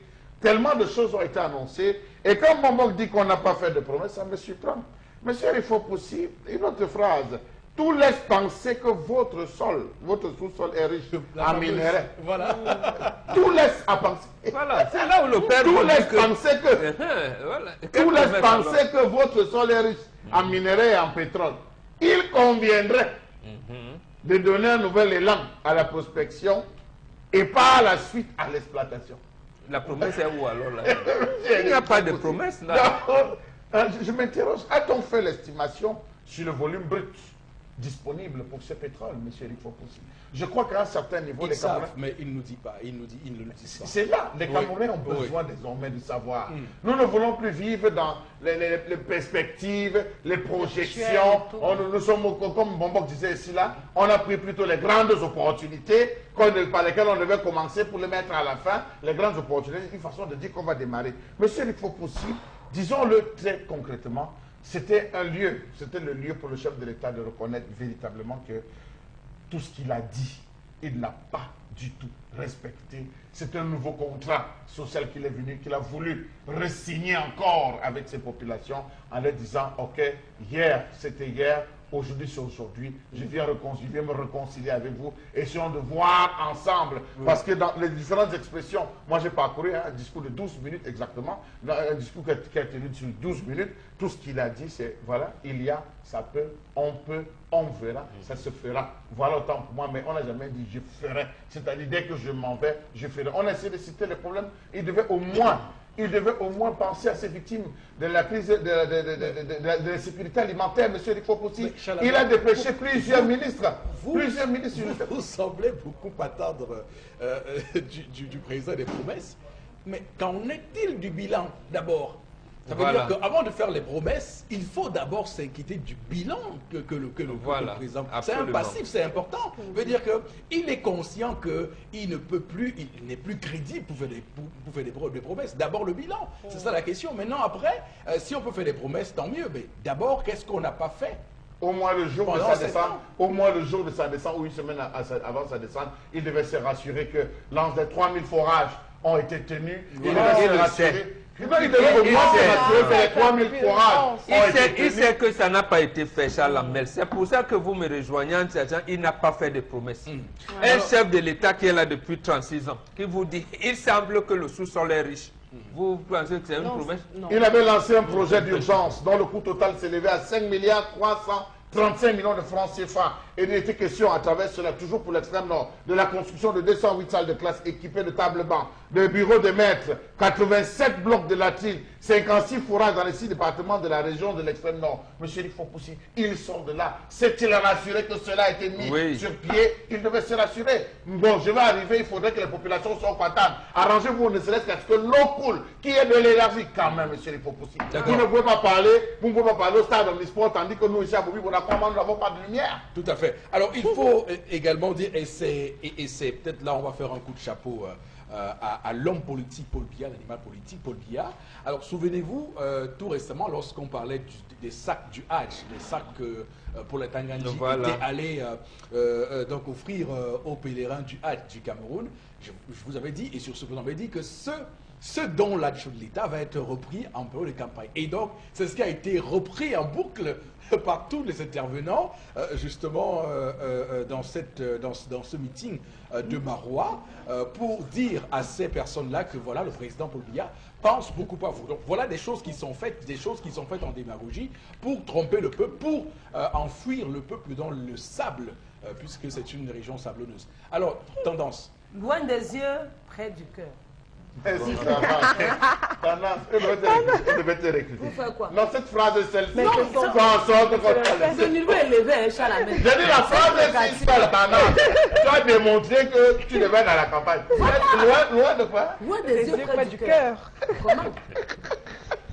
Donc, la campagne a commencé, les gens disent que non, le père avait montré quoi, il ne bouge pas. Maintenant, en bougeant, il n'est pas à l'abri des problèmes. Vous voulez quoi à la fin? Non, parlons pour mes vrais. Rien que ce qu'il a promis, le chemin de fer Djamena, Gaoundéré Djamena, c'est bon. C'est déjà bon. Nous n'avons pas le même système métrique, Tendance. Non, Chalamel, non, au moins il s'est déplacé. Parce qu'il y a des gens qui ont dit que non, des pays bougent. Il s'est déplacé.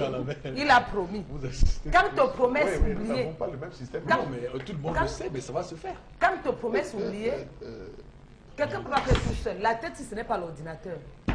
C'est les gens que mon père nomme qui doivent chaque fois dire papa, ouais, tel projet, on n'avait pas fait ci. Par rapport à tel projet, il ne peut pas tout faire seul. Comment? Vous croyez qu'un patriarche va réfléchir matin, midi, soir? Non, non, non, il ne peut pas. Donc, papa, je suis derrière toi. Le meeting, là, il y avait le monde comme ça. Les gens sont quittés Mundou. Il y a des gens qui sont partis de Mundou pour le meeting de mon père. Qui sont quittés Djamena, oui, pour Série même. Absolument. Même Toukambere, c'est Tokombere. C'était un lapsus. J'avais oublié, c'était un lapsus. À Tokombere, même à Facha. Les gens sont partis dans Gobo. Même à Kabalaï, les gens sont quittés pour aller à ces meetings.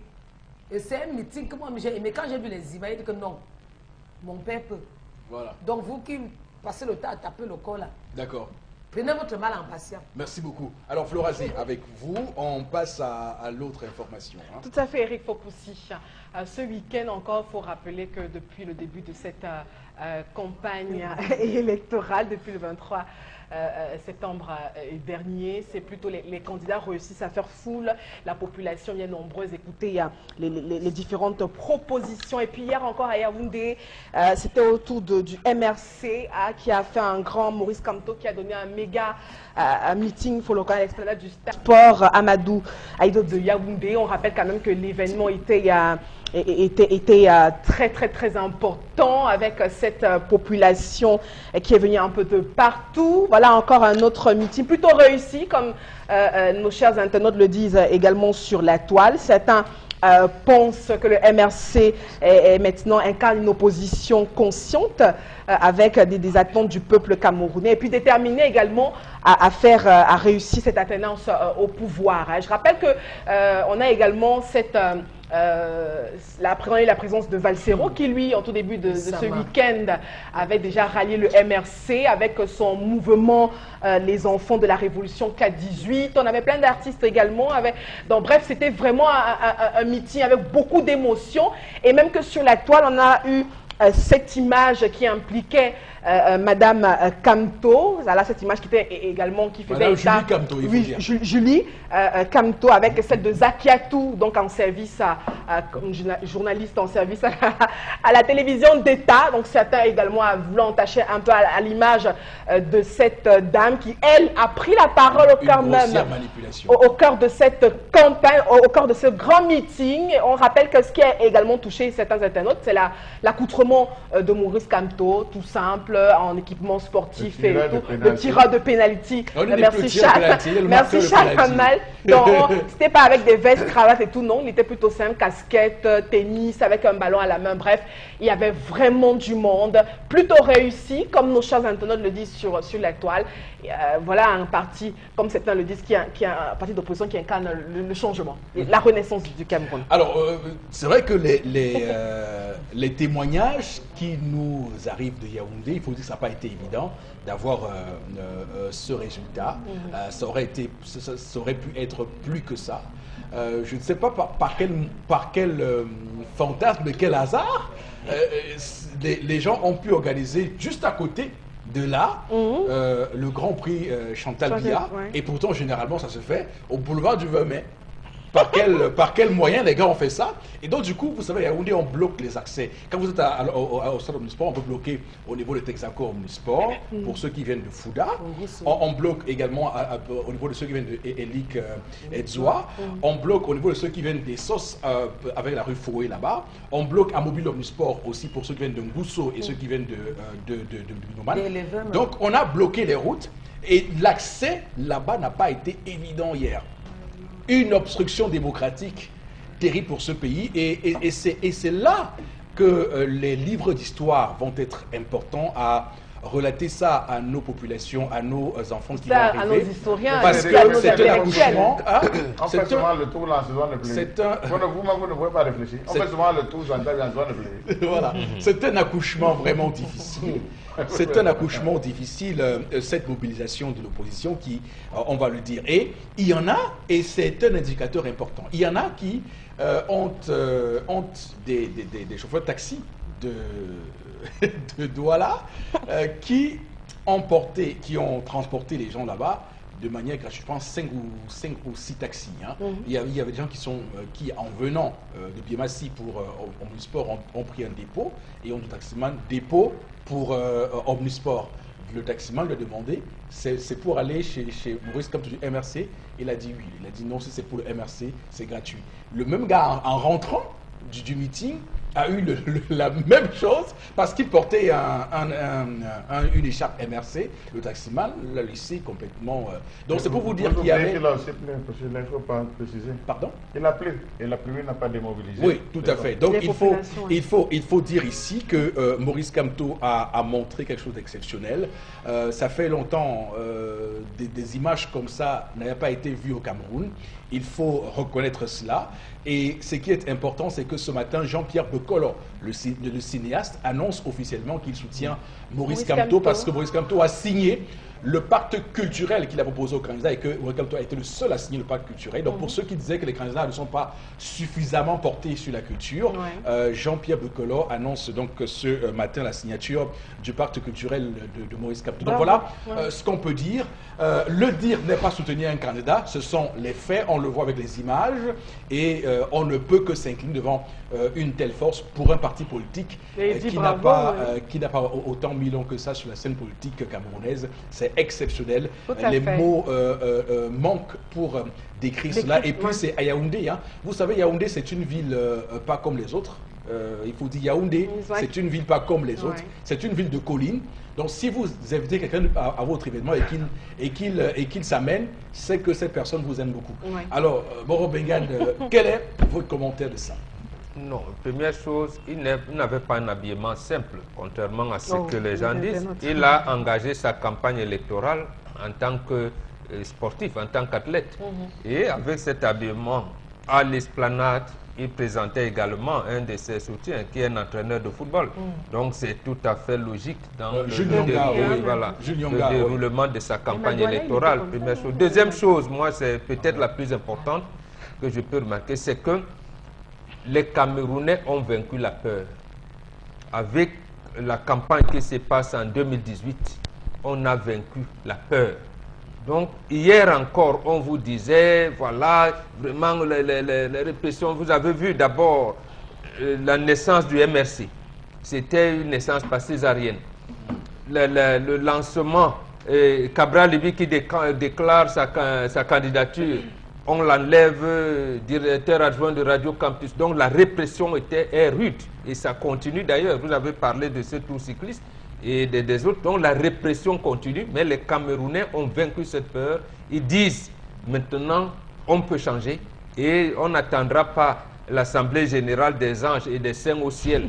Parce que même si Jésus, Mahomet et Bouddha se rencontrent, peut-être qu'on va attendre longtemps pour qu'ils se rencontrent au ciel et décréter quand est-ce que le Cameroun sera un pays de bonheur. Donc c'est eux qui doivent prendre leurs souffrances et leurs espérances en se mobilisant de cette manière-là. Donc, c'est vaincre la peur. Moi, c'est l'esprit citoyen qui anime les Camerounais qui m'intéresse là-bas. Voilà, il faut dire qu'il y a eu une grossière manipulation samedi dernier avec une image qu'on attribue à Julie Kamto, une image faussement attribuée à Julie Kamto, puisqu'elle était hier donc à ce meeting. Elle a pris la parole, je pense pour la première fois quand même, qu'on écoutait Julie Kamto, et on l'a vu haranguer les foules. Ça, c'est exceptionnel. Je ne pense pas que dans le Cameroun, on a vu ça, une épouse de candidat. Si, Cabral aussi a fait la même chose avec sa femme. Cabral aussi avec sa femme. Cabral aussi. Et justement, l'autre chose aussi, c'est que le meeting de Cabral, de l'épouse de Cabral à Saint-Mélima, a été, j'allais dire, a eu des coups terribles. On n'a même pas voulu transmettre. Mais non, ce qui est important peut-être de montrer, c'est que cette répression, que Mme Julie Kamto, son nom figure parmi sur la liste de la commission logistique. Non, c'est une homonyme. Ah, d'accord. Voilà, parce que les gens disaient. Donc c'est normal, parce que quand un président vient, il faudrait bien qu'on sache qui sera la première dame. Donc on ne découvre pas la première dame le jour de la prestation de serment. Je rappelle qu'elle est haut fonctionnaire, diplomate de formation. Et cela enlève donc la pratique ancienne au sein du RDPC, qui faisait de tous les hauts cadres, les militants de ce parti-là. Donc si eux, les fonctionnaires... C'est un risque pour elle aussi. Non, il n'y a pas de risque. Il n'y a pas de risque, monsieur Fopossi. Justement, quand vous dites que le Cameroun est un état de droit, vous n'avez cessé de nous le rappeler ici. Donc elle, qui travaille au ministère des Relations extérieures, son mari juriste et tout... Mais c'est du courage qu'elle a. Non, c'est du courage. Appliquer le droit. Le troisième considérant de la Déclaration universelle des droits de l'homme nous interpelle à cela. Donc il faut que le citoyen s'élève contre l'oppression et la tyrannie. Donc à ce moment, si vous êtes fonctionnaire, et voilà, les autres collègues vont dans les meetings du parti au pouvoir, il vous est interdit d'aller dans un meeting, vous devez faire prévaloir votre droit. D'accord. En tout cas, parce que les arguments qui ont été pris par les adversaires de Maurice Kamto, c'est de dire, lui, il veut être président du Cameroun et pourtant son épouse à la maison ne le suit pas. Non, ça veut dire que les Camerounais le respectent. On voudrait savoir quel sera le statut de la première dame. Je pense qu'on a posé la question à Cabral. Cabral a dit que lui, son épouse continuera à être fonctionnaire.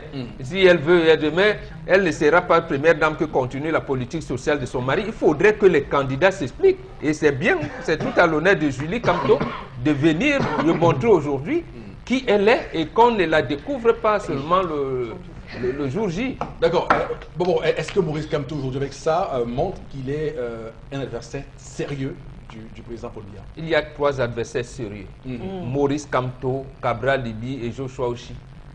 Bon, dans une certaine mesure, on peut ajouter Akeremouna. Ils sont des adversaires sérieux.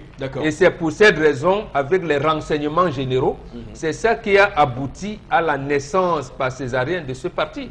On savait bien que le docteur Foguet allait confier les rênes du parti à Maurice Kamto, qui n'est pas n'importe qui. Et on ne peut pas le nier. Chalamel.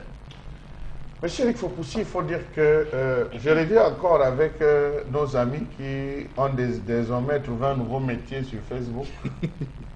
Faire le comptage physique, procéder au comptage physique de la foule. Oui. Je pense que c'est Armand Ogouk, pour rester dans le principe. C'est un confrère journaliste. Oui, je cite parce que c'est sur Facebook. De chez Kwasi. On est sur les réseaux sociaux. Je le cite Sociaux, parce que j'ai vu, monsieur Oui. et qui aurait fait survoler un drone. On aurait fait survoler un drone au-dessus du lieu de l'espace. De la place de l'esplanade. De l'esplanade, là où le meeting se tenait. Je veux corroborer ce qu'a dit, mais moi, pas pour dire du sérieux. À Yaoundé, vous faites lever un drone comment? Quand les textes réglementaires précisent comment doit être utilisé un drone. Tout à fait. Et vous avez levé, donc vous vous rendez compte justement qu'on a affaire là, c'est pour démontrer, je suis justement par là, que nous avons affaire à une personne sérieuse, on a affaire à un candidat sérieux. C'est vrai qu'il parle trivialement du penalty, il ramène, mais ceux qui sont habitués de football comprennent de quoi il est question.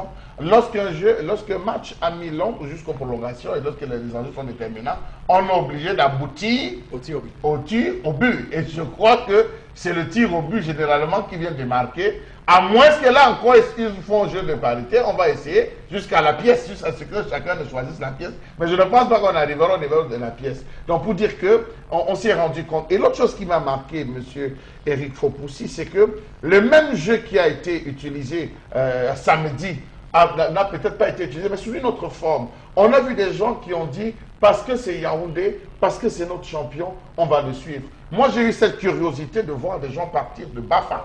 J'ai vu des gens partir de Douala, dire qu'ils vont, comme si c'était une sport de Bafang qui allait jouer. Moi, je pars, je vais assister. Ben, il dit, j'ai prévu mon argent, c'est mon argent, j'ai prévu mon argent, peut-être je ne vais pas dormir, mais je vais aller voir. Je crois que je rejoins... Non, pardon? Oui, certains n'ont pas attendu. Non, les gens n'ont pas attendu les concerts. Non, je rejoins mon papa à ce niveau pour dire que la peur désormais a foutu le camp. Les gens sont décidés à affronter véritablement le futur. Et je crois, et je terminerai par là, que si les observateurs et les agents de renseignement qui planent et nombreux étaient ceux qui suivent cette campagne, ils devraient faire les rapports et les bons rapports, histoire de dire que la foule que nous avons vue, c'est des gens, c'est pas des gens qui aujourd'hui vont se retrouver avec Cabral, c'est des gens qui vont se retrouver demain avec Maurice Kamto, c'est les mêmes gens qui vont se retrouver. Non, je crois que chacun a, et si vous interpellez un quelconque fidèle, un quelconque militant à Maurice Kamto, il va vous tenir les paroles parce qu'ils sont, j'ai comme l'impression que ces gars sont rentrés non seulement dans le programme, ils sont rentrés non seulement dans la vie, ils sont la peau du MRC. Donc c'est très structuré. Oui, c'est tellement structuré parce que, d'ailleurs, je fais d'ailleurs en disant que c'est très structuré et c'est ce qui est quand même tout à fait impressionnant parce que ils font une campagne sur WhatsApp qui est vraiment, je n'ai jamais vu ça. Ils font des groupes WhatsApp par quartier. Ça veut dire que dans tout le Cameroun, il y a des groupes WhatsApp Makepe, des groupes WhatsApp Koto. Et ils mobilisent les gens comme ça qui se retrouvent de manière tout à fait et cotisent entre eux pour faire le tour des bateaux. C'est ce que je voulais dire, c'est là que je voulais chuter en disant que c'est le même système qu'ils ont utilisé à Yaoundé, c'est la même façon. Et je crois que n'eût été ce tour Chantal Bia, on aurait eu un manque de ce côté. Je pense qu'aujourd'hui, plus que jamais, c'est aux Camerounais de faire le bon choix. C'est vrai qu'ils ne finissent jamais un meeting sans présenter, vous appelez ça quoi ça? Ce qui présente là, c'est... Le teint de... Ah, d'accord. Oui. Pourquoi on n'a rien compris? On ne dira pas de quelle couleur, puisqu'on va... J'ai pas parlé. Comme ça que j'ai cité là. On va pas faire ça. Alors, tout le monde est largué. Non, c'est le bulletin de vote. Alors, c'est important. Parce que moi-même... Mais c'est important. Alors, merci beaucoup pour ce... J'ai juste voulu chuter. Pour cette revue des réseaux sociaux, mesdames, messieurs, l'émission va se poursuivre avec tout de suite interpellation. Et juste après, on va faire Vambio Oméga 3.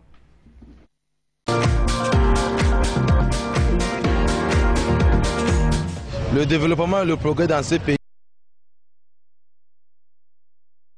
s'il le faut, c'est-à-dire qu'un Camerounais doit s'appliquer, les Camerounais doivent s'appliquer, se mettre au travail et travailler en étroite collaboration avec notre cher beau pays, avec notre cher gouvernement camerounais pour pouvoir faire évoluer le pays. Par exemple, en termes de stabilité, en termes des ordres urbains, nous devons nous-mêmes s'expliquer, savoir ce qui est notre droit et faire évoluer l'État camerounais. Merci.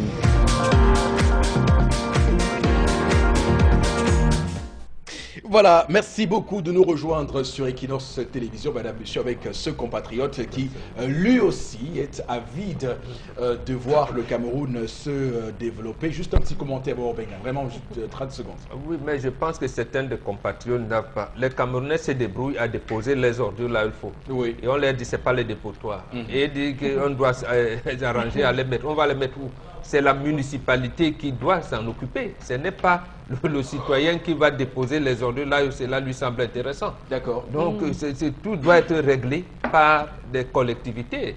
Ce n'est pas le citoyen intuitif personnel qui organise la cité. Encore là l'occasion de dire que le Cameroun a fort besoin de régionalisation, de décentralisation et laisser aux collectivités les moyens, le pouvoir de gérer ce type de questions pour qu'on accède au développement tant souhaité. Alors, Consti Lamine est en place ce matin. Alors, Consti, bonjour et bon début de semaine. Oui, bonjour Eric. Bon début de semaine, bon début du mois d'octobre, le mois de la bonne humeur, le mois de la gaieté, le mois de la révolution dans le concept Salaka. Et durant tout ce mois d'octobre, je vais vous réserver pas mal d'avantages et surtout pas mal de nouveautés. Mais ce matin, je m'installe encore dans le bateau de Salaka avec ce complément alimentaire maillot jaune. Ah ben oui, j'ai le sourire, j'ai la joie, j'ai la bonne humeur parce que hier dimanche, j'ai reçu des Gabonais et des Guinéens qui sont venus jusqu'à chez moi, du côté bien sûr quelque part à Douala. Ils ont acheté un stock important parce que le magasin Milan Tapi était fermé le dimanche.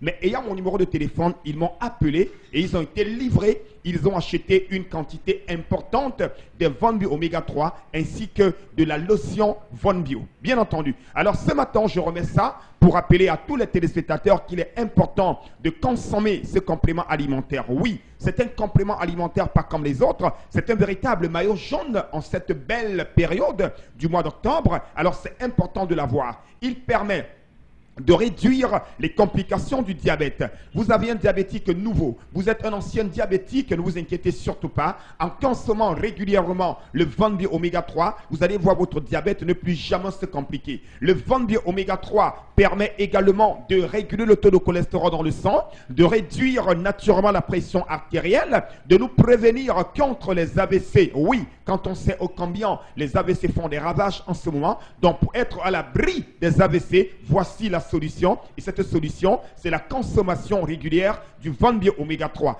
À côté bien que de ces avantages, il y a également d'autres avantages, tels que ça permet de rendre de plus en plus souples nos articulations. Ça permet également de faciliter les guérisons des inflammations, tout en permettant également à ceux qui ont des problèmes de rhumatisme, encore appelés Nyamaboudou, parce que l'oméga 3 agit positivement pour tous ceux qui ont le rhumatisme. On va donc rappeler également que ce complément alimentaire n'empêche pas la prise des autres médicaments, ça il faut le rappeler, hein. Ça n'empêche pas la prise des autres médicaments. Lui, il est un complément alimentaire qui est pratiquement préventif que curatif.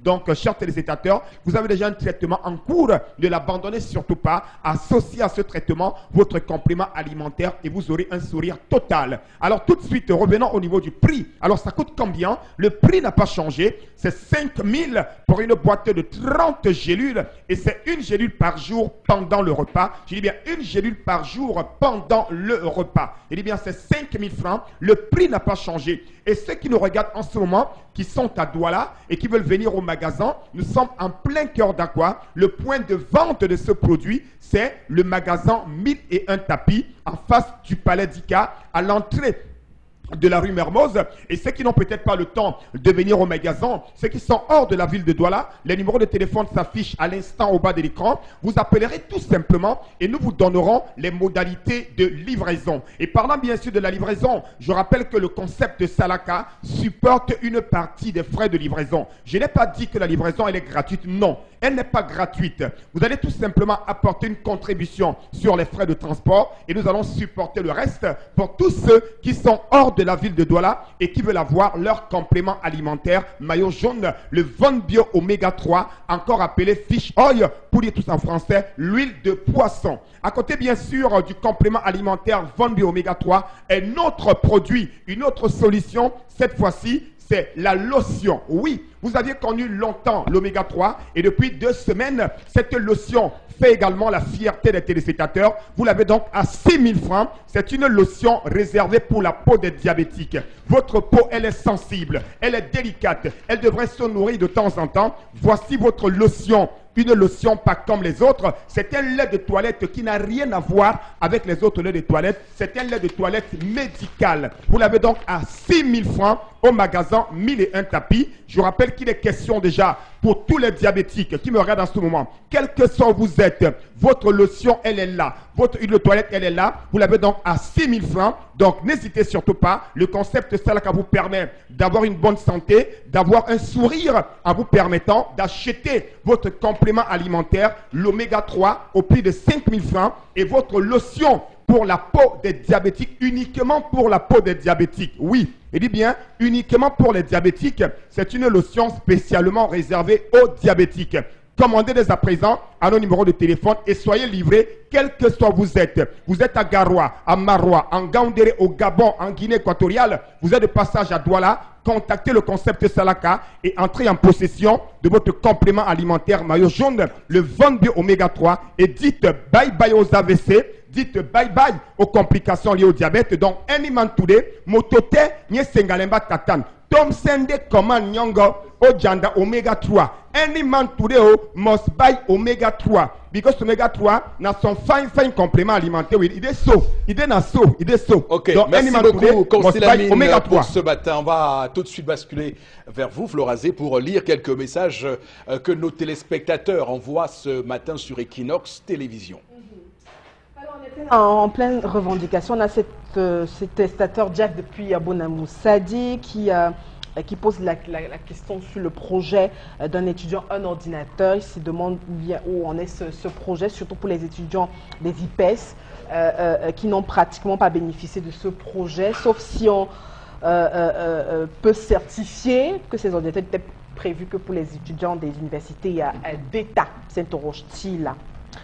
Une autre réaction ce matin, je pense qu'il est temps pour les Camerounais, que les Camerounais prennent conscience et trouvent l'homme qu'il faut pour le 7 octobre prochain. C'est Dieudonné Ngambé qui réagit. Une autre réaction ce matin, parler de notre régression. Systématiquement, nous devons ériger notre appartenance par rapport à un parti politique. C'est aux Camerounais de décider, voilà, pour le 7 octobre prochain. Je crois que j'ai réussi à lire ce SMS. Alors, les candidats sont tous sérieux et ils ont leur auditorat.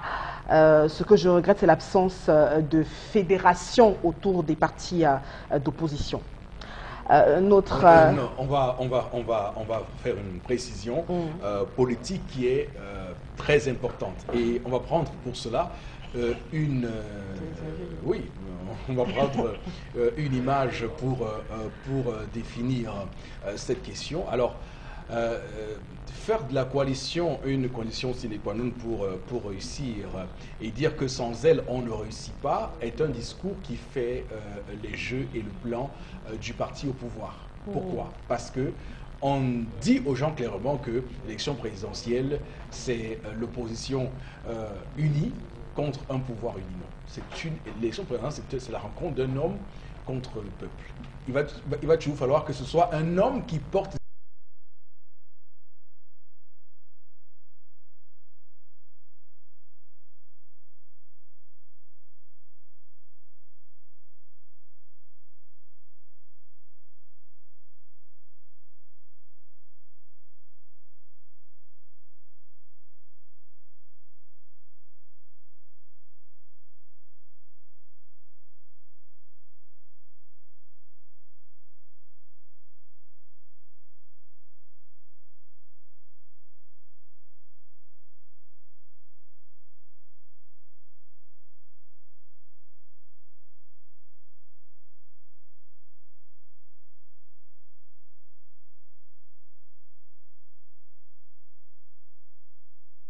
Il a promis des choses qu'il n'a pas faites. Et donc, comme les autres ne se sont pas réunis, mieux vaut encore le reconduire. Non, réfléchir de cette manière, ça veut dire qu'on n'est pas un bon citoyen. On n'est pas un bon citoyen. Donc, de deux, on dit un parti politique est partisan. Je peux créer mon parti politique et dire que avec le tribalisme aujourd'hui et tout, moi je vais arranger le problème de Cameroun à travers les lions indomptables, qui pour moi constituent le ciment. En quoi je vais m'allier avec celui qui prend l'agro-industrie comme vecteur majeur? J'ai même un partisan et j'aurai mon électorat par rapport à cela. Nous allons nous unir sur la base de quand on va s'entendre sur quelque chose. Absolument. Donc en fait, c'est le pouvoir qui a lancé ce mot en disant que moi j'ai ma coalition depuis 92 et on ne fait que renforcer. C'est faux. Et vous allez voir certains qui se réclament de l'opposition venir sur les plateaux de télévision commencer à diffuser. C'est faux. C'est justement pour fragiliser l'opposition.